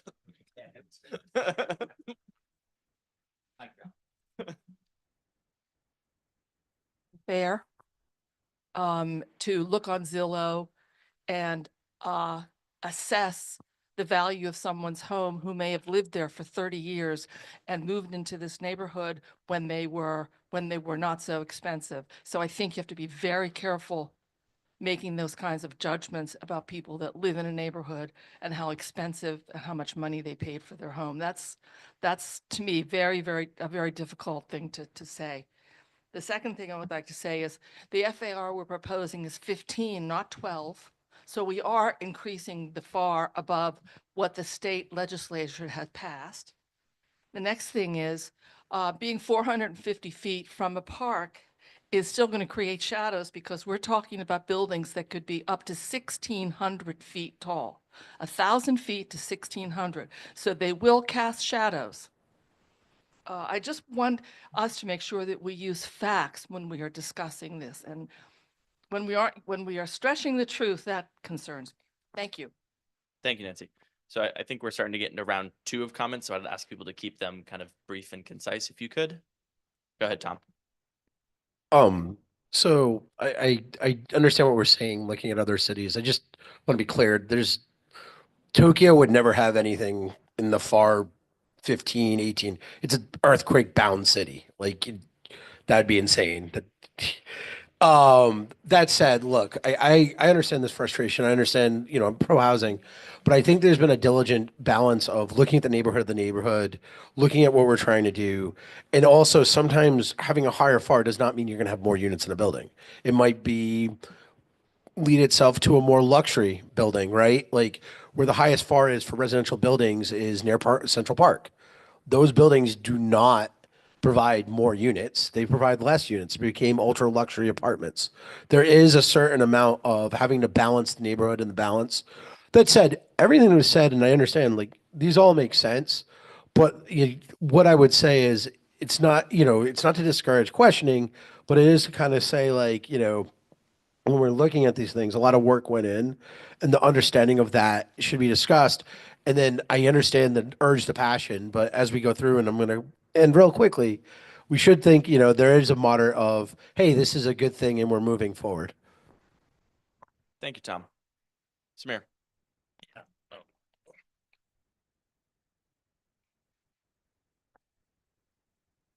Just try this. Sorry.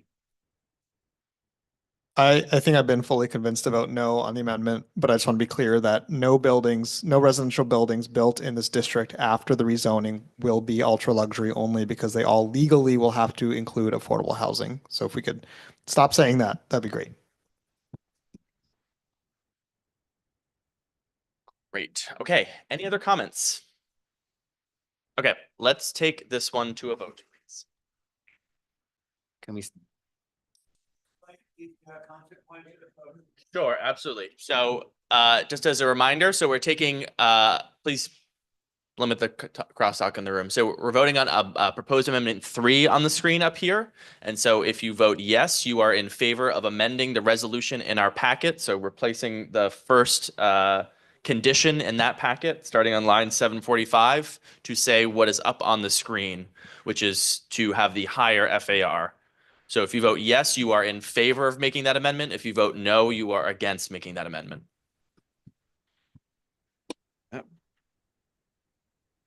Okay.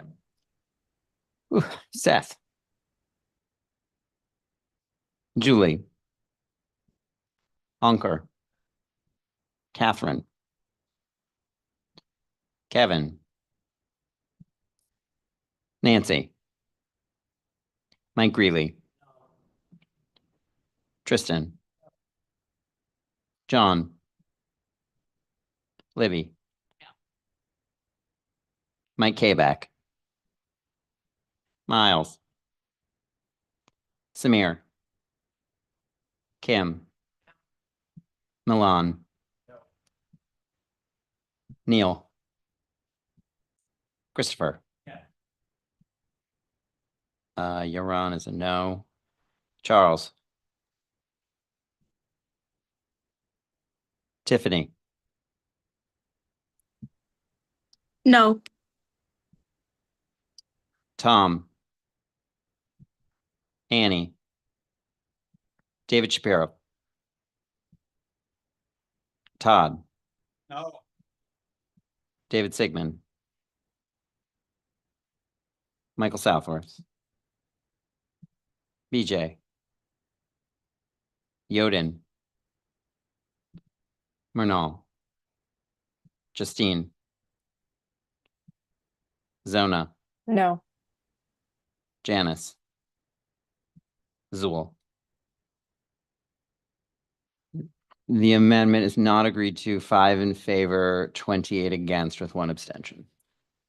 Thank you. Okay, let's move to the last amendment. Oh.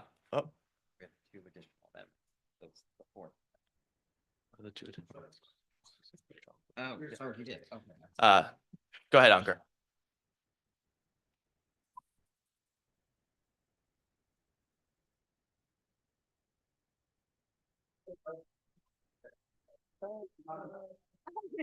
Everyone up? All right. Okay. Another mic I should. This is the mic you should use. Another mic loud, the battery. Oh my God. The mic's been moving around. It's a hot gas. I mean, it is. Something's gonna be on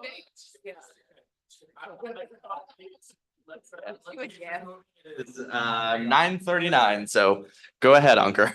I will be fast. So my amendment is to strike the current language for the northwest quadrant, which the resolution proposes a downzoning there relative to DCP's plan, and to instead align the language with what we suggest for the northeast quadrant. So I would replace number 2 with no change to northwest quadrant. We do not propose any changes to the newly proposed zoning in the northwest quadrant. This quadrant is currently surrounded by very high density development. I'll quickly give a little bit of background on this, but before that, I first just wanted to thank Nancy and Julie for their incredible job with this rezoning application. This is a board that has long called for unanimity. Nancy, you did it the right way. You tried to build consensus on a very contentious issue. And you did it by having several meetings, soliciting viewpoints from DCP, from independent consultants, and from every single person on this board who showed up to any of those meetings, even if they weren't sitting on land use. And when you went to draft this resolution, you pulled together a group of people with different views on land use to try to come to compromise and consensus. I think you did an incredible job. I voted against this at land use because of this change to the Northwest quadrant, but no matter how this resolution turns out tonight, I'm going to vote yes, because I think you did an incredible job. And I think this is going to lead to more housing and make our city better. But I'm very excited about that. Let me just explain my thinking on the Northwest quadrant. Today, the Northwest quadrant contains very little housing. I think when you saw David's presentation, you saw it's just a few dozen homes. The city proposed R12 zoning throughout. We proposed less zoning in the mid blocks, primarily to preserve light and air for the mid blocks. I think we should stick with the city's proposal for 4 quick reasons. First, reducing the density here is going to reduce the number of homes, including affordable homes in our district. Last year, I don't know if you know this, CB5 made it 19 homes total, the least of any community board in the entire city. I want to change that. Second, because virtually no one lives there, nobody complained about the housing that was proposed in the Northwest quadrant. I didn't hear a single person say they want the zoning to be lower. Third, the Northeast quadrant, which is just 150 feet away from the Northwest quadrant, we propose R12 zoning on the mid blocks. We do it right there, just right on the other side of Broadway. I don't think there's a great reason to go lower density on the west side of Broadway versus the east side of Broadway. In fact, we justify going R12 on the east side of Broadway because we say it's already surrounded by high development. As David showed in his presentation, the average density in the Northwest is 13, and the average density in the Northeast is 11. It's even denser on the west side. So that reason was not persuasive to me. And fourth, and finally, and I think a lot of people in this room might agree with me on this one, I am horrified at what's going on in Washington, D.C. right now. We have an administration that's proposing and retracting ruinous tariffs at will. They are deporting lawful permanent residents to prisons in El Salvador.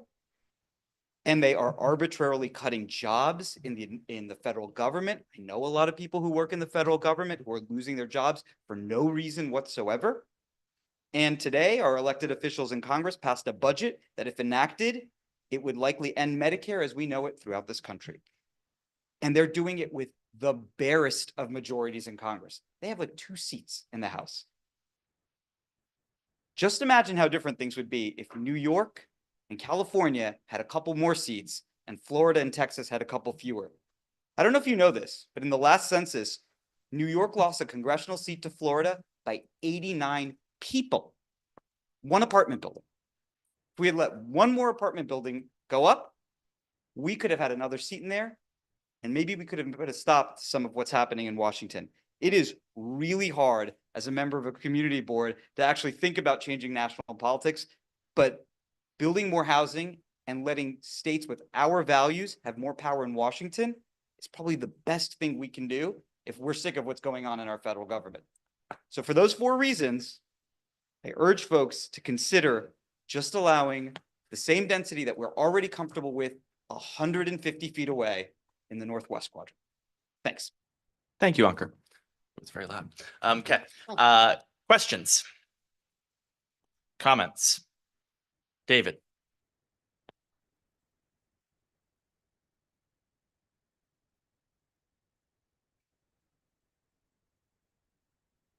So just factually, I wanted to point out that in the Northwest quadrant, what we're proposing is essentially the condition that already exists today. The avenues, 7th and 8th avenues, have an average density that's somewhere around 17 or 18, but the mid-block has a density that's somewhere in the range of 8 to 10. So you know, our proposal also is intended to preserve the built environment, the existing buildings that are in the mid-block. And by sticking with the lower FAR, even though 15 versus 18 is not a gigantic difference, it will preserve more of the existing buildings which are at a reduced FAR as it is. The thing is not 13 everywhere. It's basically, you know, 18 and 10. So we're trying to preserve the status quo in the middle of the block. Thank you, David. Nancy. Somebody want to give a definition of density? David? Nancy? Everything, living. Well, this is residential, so living. Yeah, I mean, I think we're using FAR as the substitute. This, for- we're talking residential use. Okay, but we're talking about an area that is a commercial area. You have not been called on. Sorry. Mike? Sorry. You have not Mike, been called on. hold on I for a have second. I have the mic, So Mike. sorry, Nancy, I'm gonna treat that as a point of information just so we can make sure we're all saying the same thing. So do you have a further question beyond what Nancy just said, Mike? Do you have a further question beyond what Nancy just said?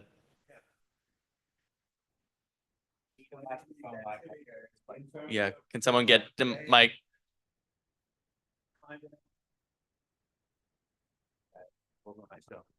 Would you be kind enough to explain density in terms, I understand more people, but are we talking about 24 hours a day, 7 days a week? 24, I don't know.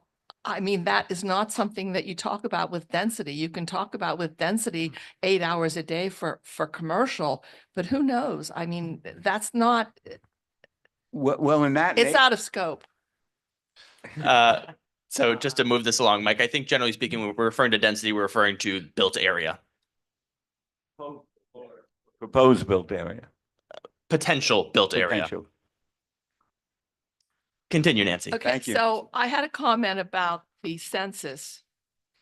Please remember that the census was taken when COVID hit New York City. I was here during COVID and the census was taken and so many people were not here. That's why we lost so many people in the census. People left the city for 6, 8, 10 months. Just wanted to say that. And then the other thing I wanted to say was, the thing that's interesting about the Northwest Quadrant, it is an example of a manufacturing district in a center of a city. And these buildings are so amazing and so well built that if we can do anything to retain the quality of those and turn them into living lofts, living work lofts, which people prefer, I would like to see us do that. We want to encourage the conversions to residential, not the demolition. And this helps us to encourage the conversion as opposed to the demolition of these magnificent buildings. Thank you, Nancy. Samir.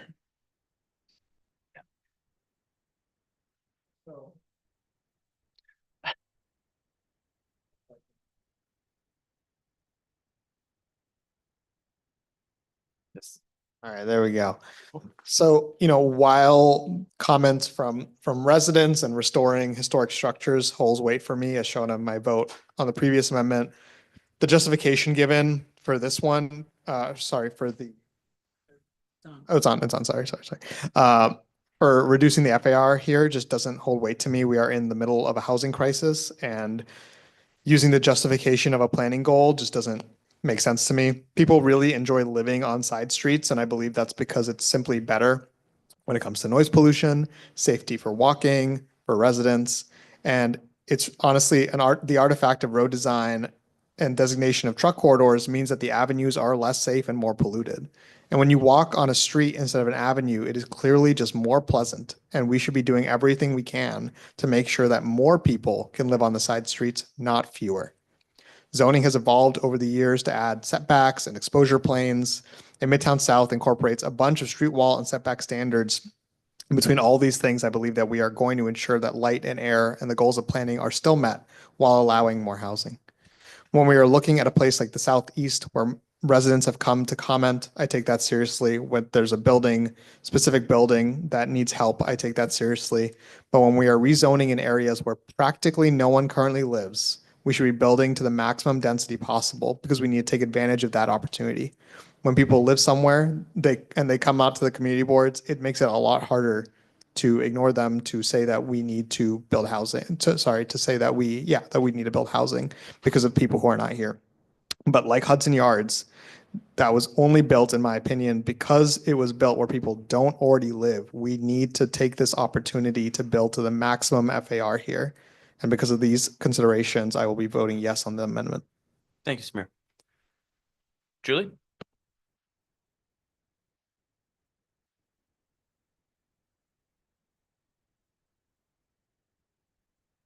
So the conversions isn't just preserving the fabric of the building, of the neighborhood and making it beautiful. It's also about sustainability. And we're facing a climate crisis that is just as urgent as our housing crisis. So I want to keep that in mind. Like we're balancing goals here, and preserving those buildings and is really important. And we don't want all the Chase building that was knocked down at East Midtown for a brand new building doesn't make sense. So. Thank you, Julie. Mike Greeley. We just lost. Okay. I just want to remind people that the Northwest Quadrant has 65,000 jobs, is about half of the jobs of all 4 quadrants. And we are Midtown, the Central Business District. We don't want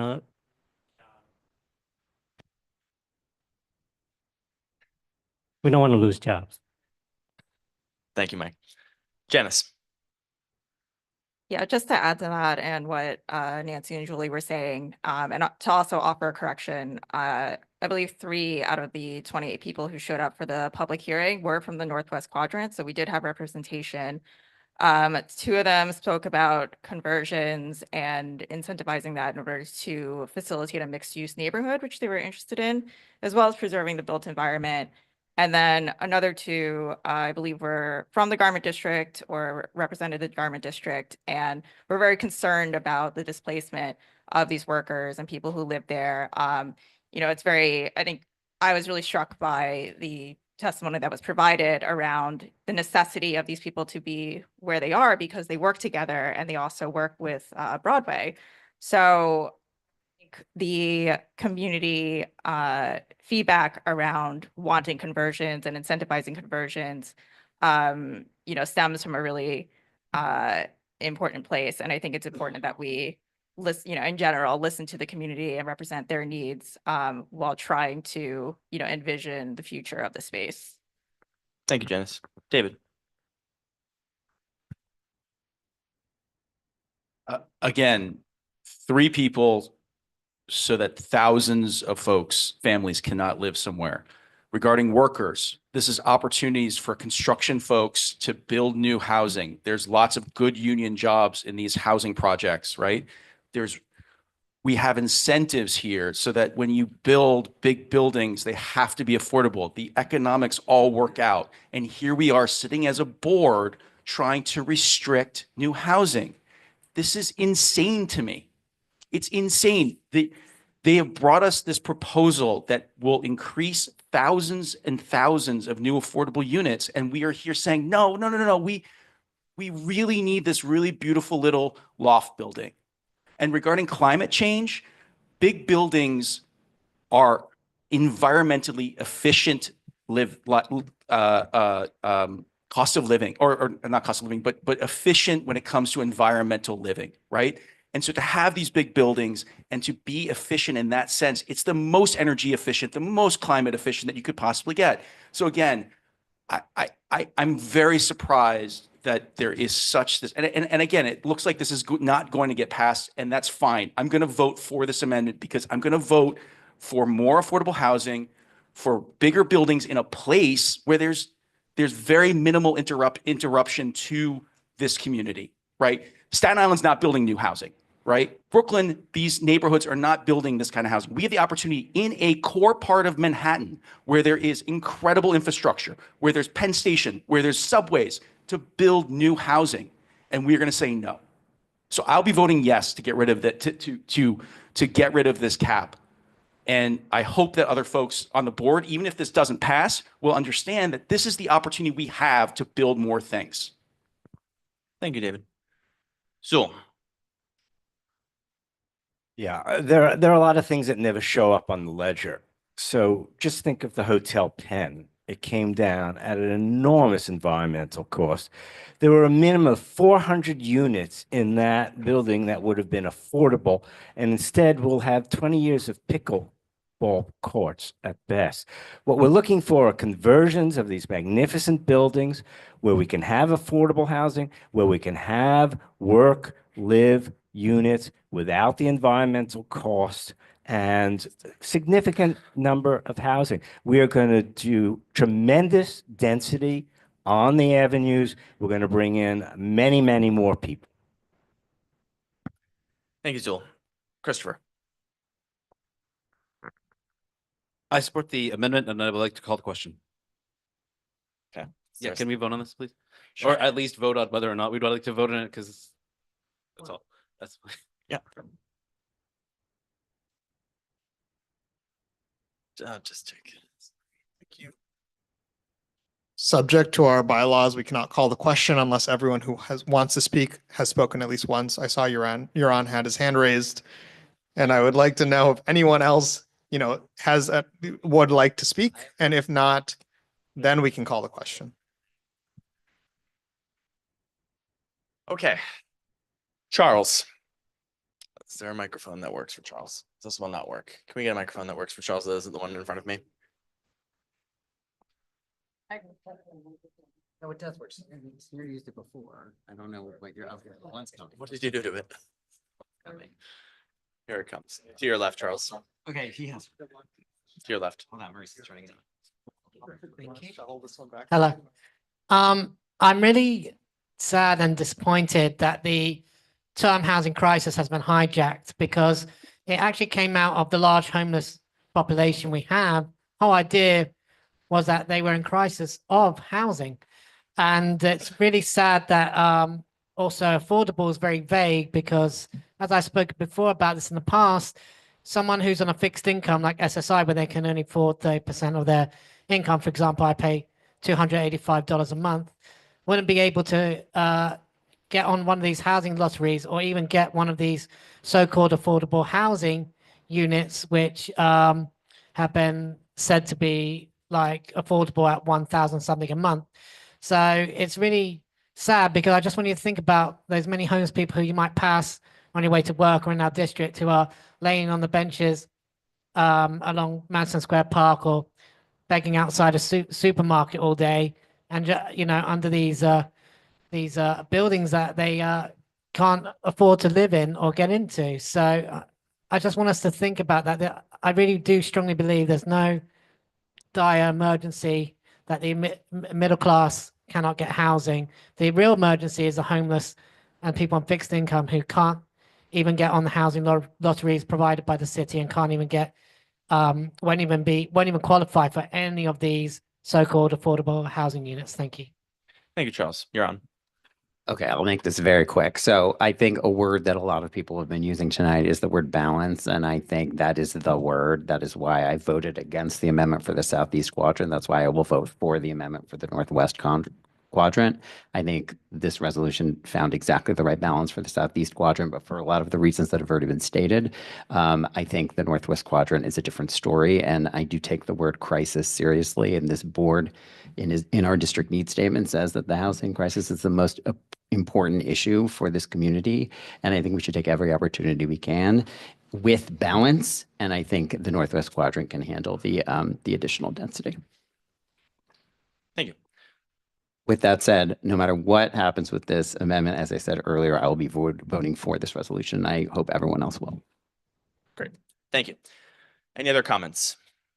All right, let's take this amendment to a vote. So as a reminder, Absolutely.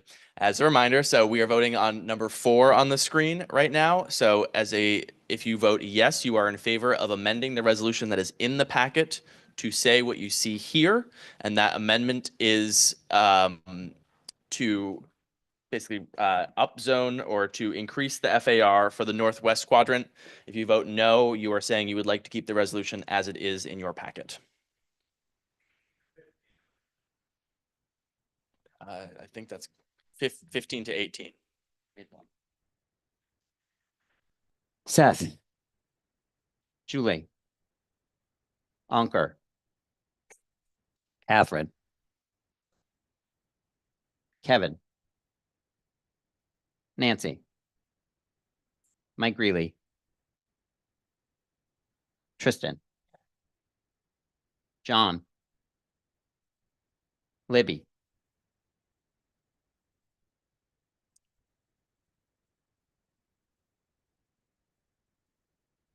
Mike Kayback.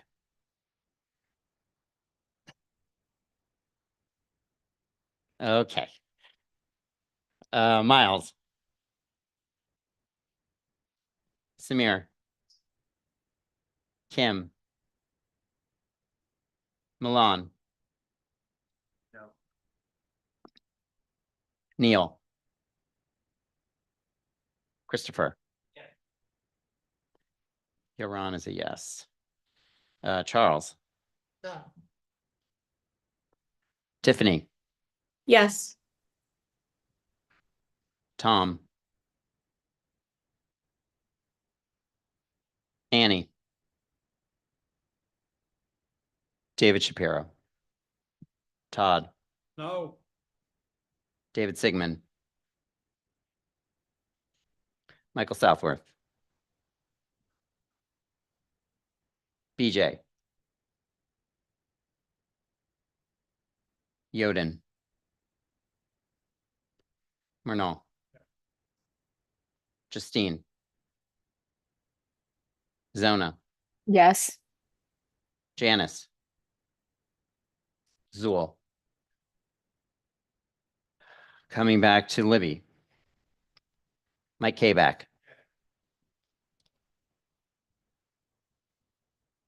The amendment is not agreed to. 16 in favor, 17 opposed with 1 abstention.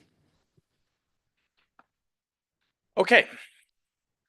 So unless there are other amendments that were not previously submitted in writing, we are now going to discuss the motion as amended, which I think is actually not amended at all with the exception of the friendly amendments. So any comments? Yeah, we did some comments, but now that we've kind of come back, I think people were kind of keeping their powder dry. So Samir. And you guys, please limit the crosstalk in the room. You all. What have you done to it? Broke it.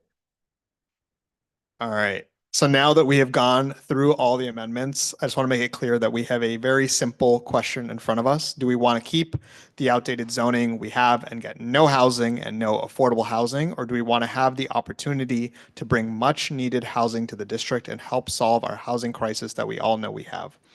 It is no longer about what is best. It is about what we need to do. And we cannot let the good be the enemy of the, I don't know what the quote is.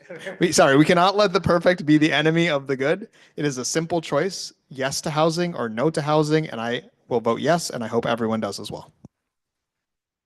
Thank you. Neil.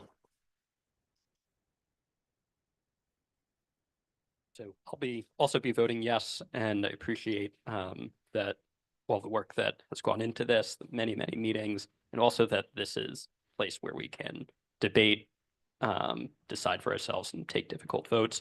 But I'm really excited to vote yes. Thank you, Neil. Any other comments? Okay. So that is the end of all of our resolutions. So please take the next 5 minutes to fill out your ballots on the Google form. And we will either wait until 10:09 or all the votes are in, and then we'll keep going. So please complete your ballots on the Google form.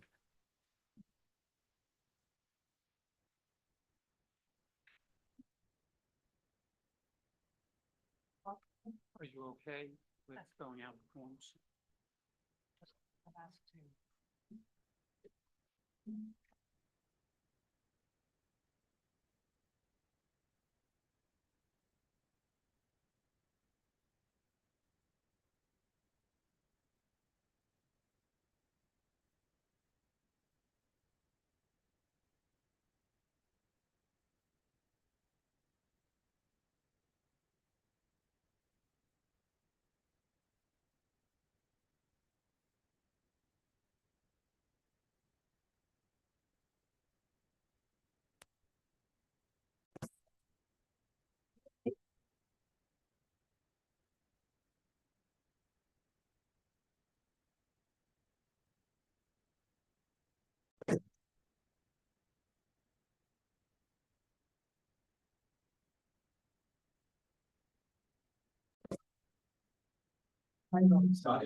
And can we get these mics up here turned on? I think, oh, we're back. All right.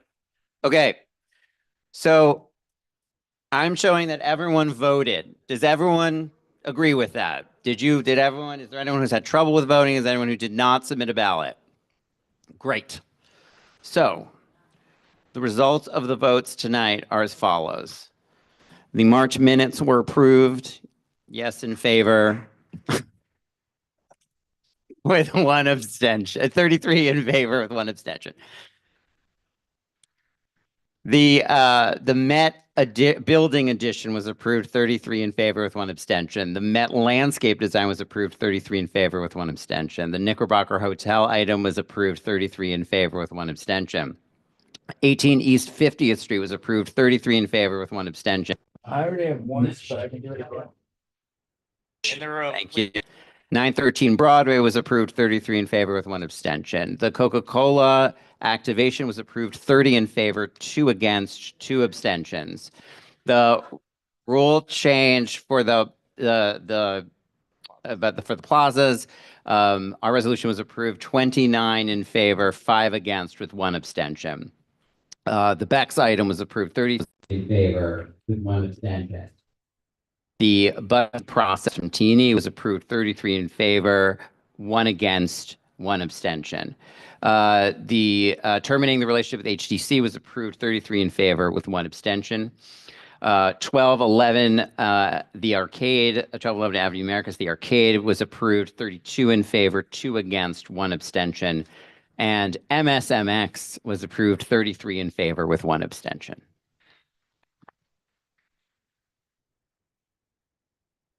I voted yes. All right, we're wrapping it up. All right, now I open the floor up for any new business. Yeah. Oh, yeah. Hold on 1 second. Get him a mic. Get him a mic. Mike.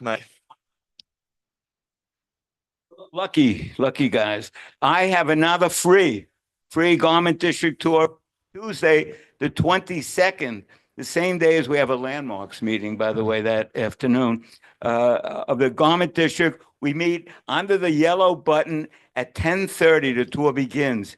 You want to learn about the garment district and see some of those empty windows that I point out. Those people are paying rent, but look, there's nobody in them. You come to that tour and you'll see it in person. Thank you very much. Thank you. Any other new business? Tristan. Mike K-back. Mike, I said I love Mike. Mike. Give Mike your mic. Or Mike, give your mic. Right. Oh. What have you done, Tristan? Hi, real quick. As you guys probably saw from my email, we are soliciting volunteers to serve as mentors for the new members who will be joining us either next meeting or the following. So if you're interested in serving as a mentor, please respond to the email. Very low commitment, just attending one of these meetings early, offering mentorship during the first couple sessions as they get acclimated. We welcome anyone who's interested. Please reach out. Thanks. Okay. One more thing. Oh, Zoom. Officer candidates. We need officer candidates. All right. Thank you, everyone. Next, we have the public session. Are there any speakers either in the room or online who would like to speak? As a reminder, at this time, any comment should be about a topic that was not covered during the meeting and that they did not speak to the board about during the public hearing. If you would like to speak, please raise your hand to be recognized either in person or virtually. Seeing none, I adjourn this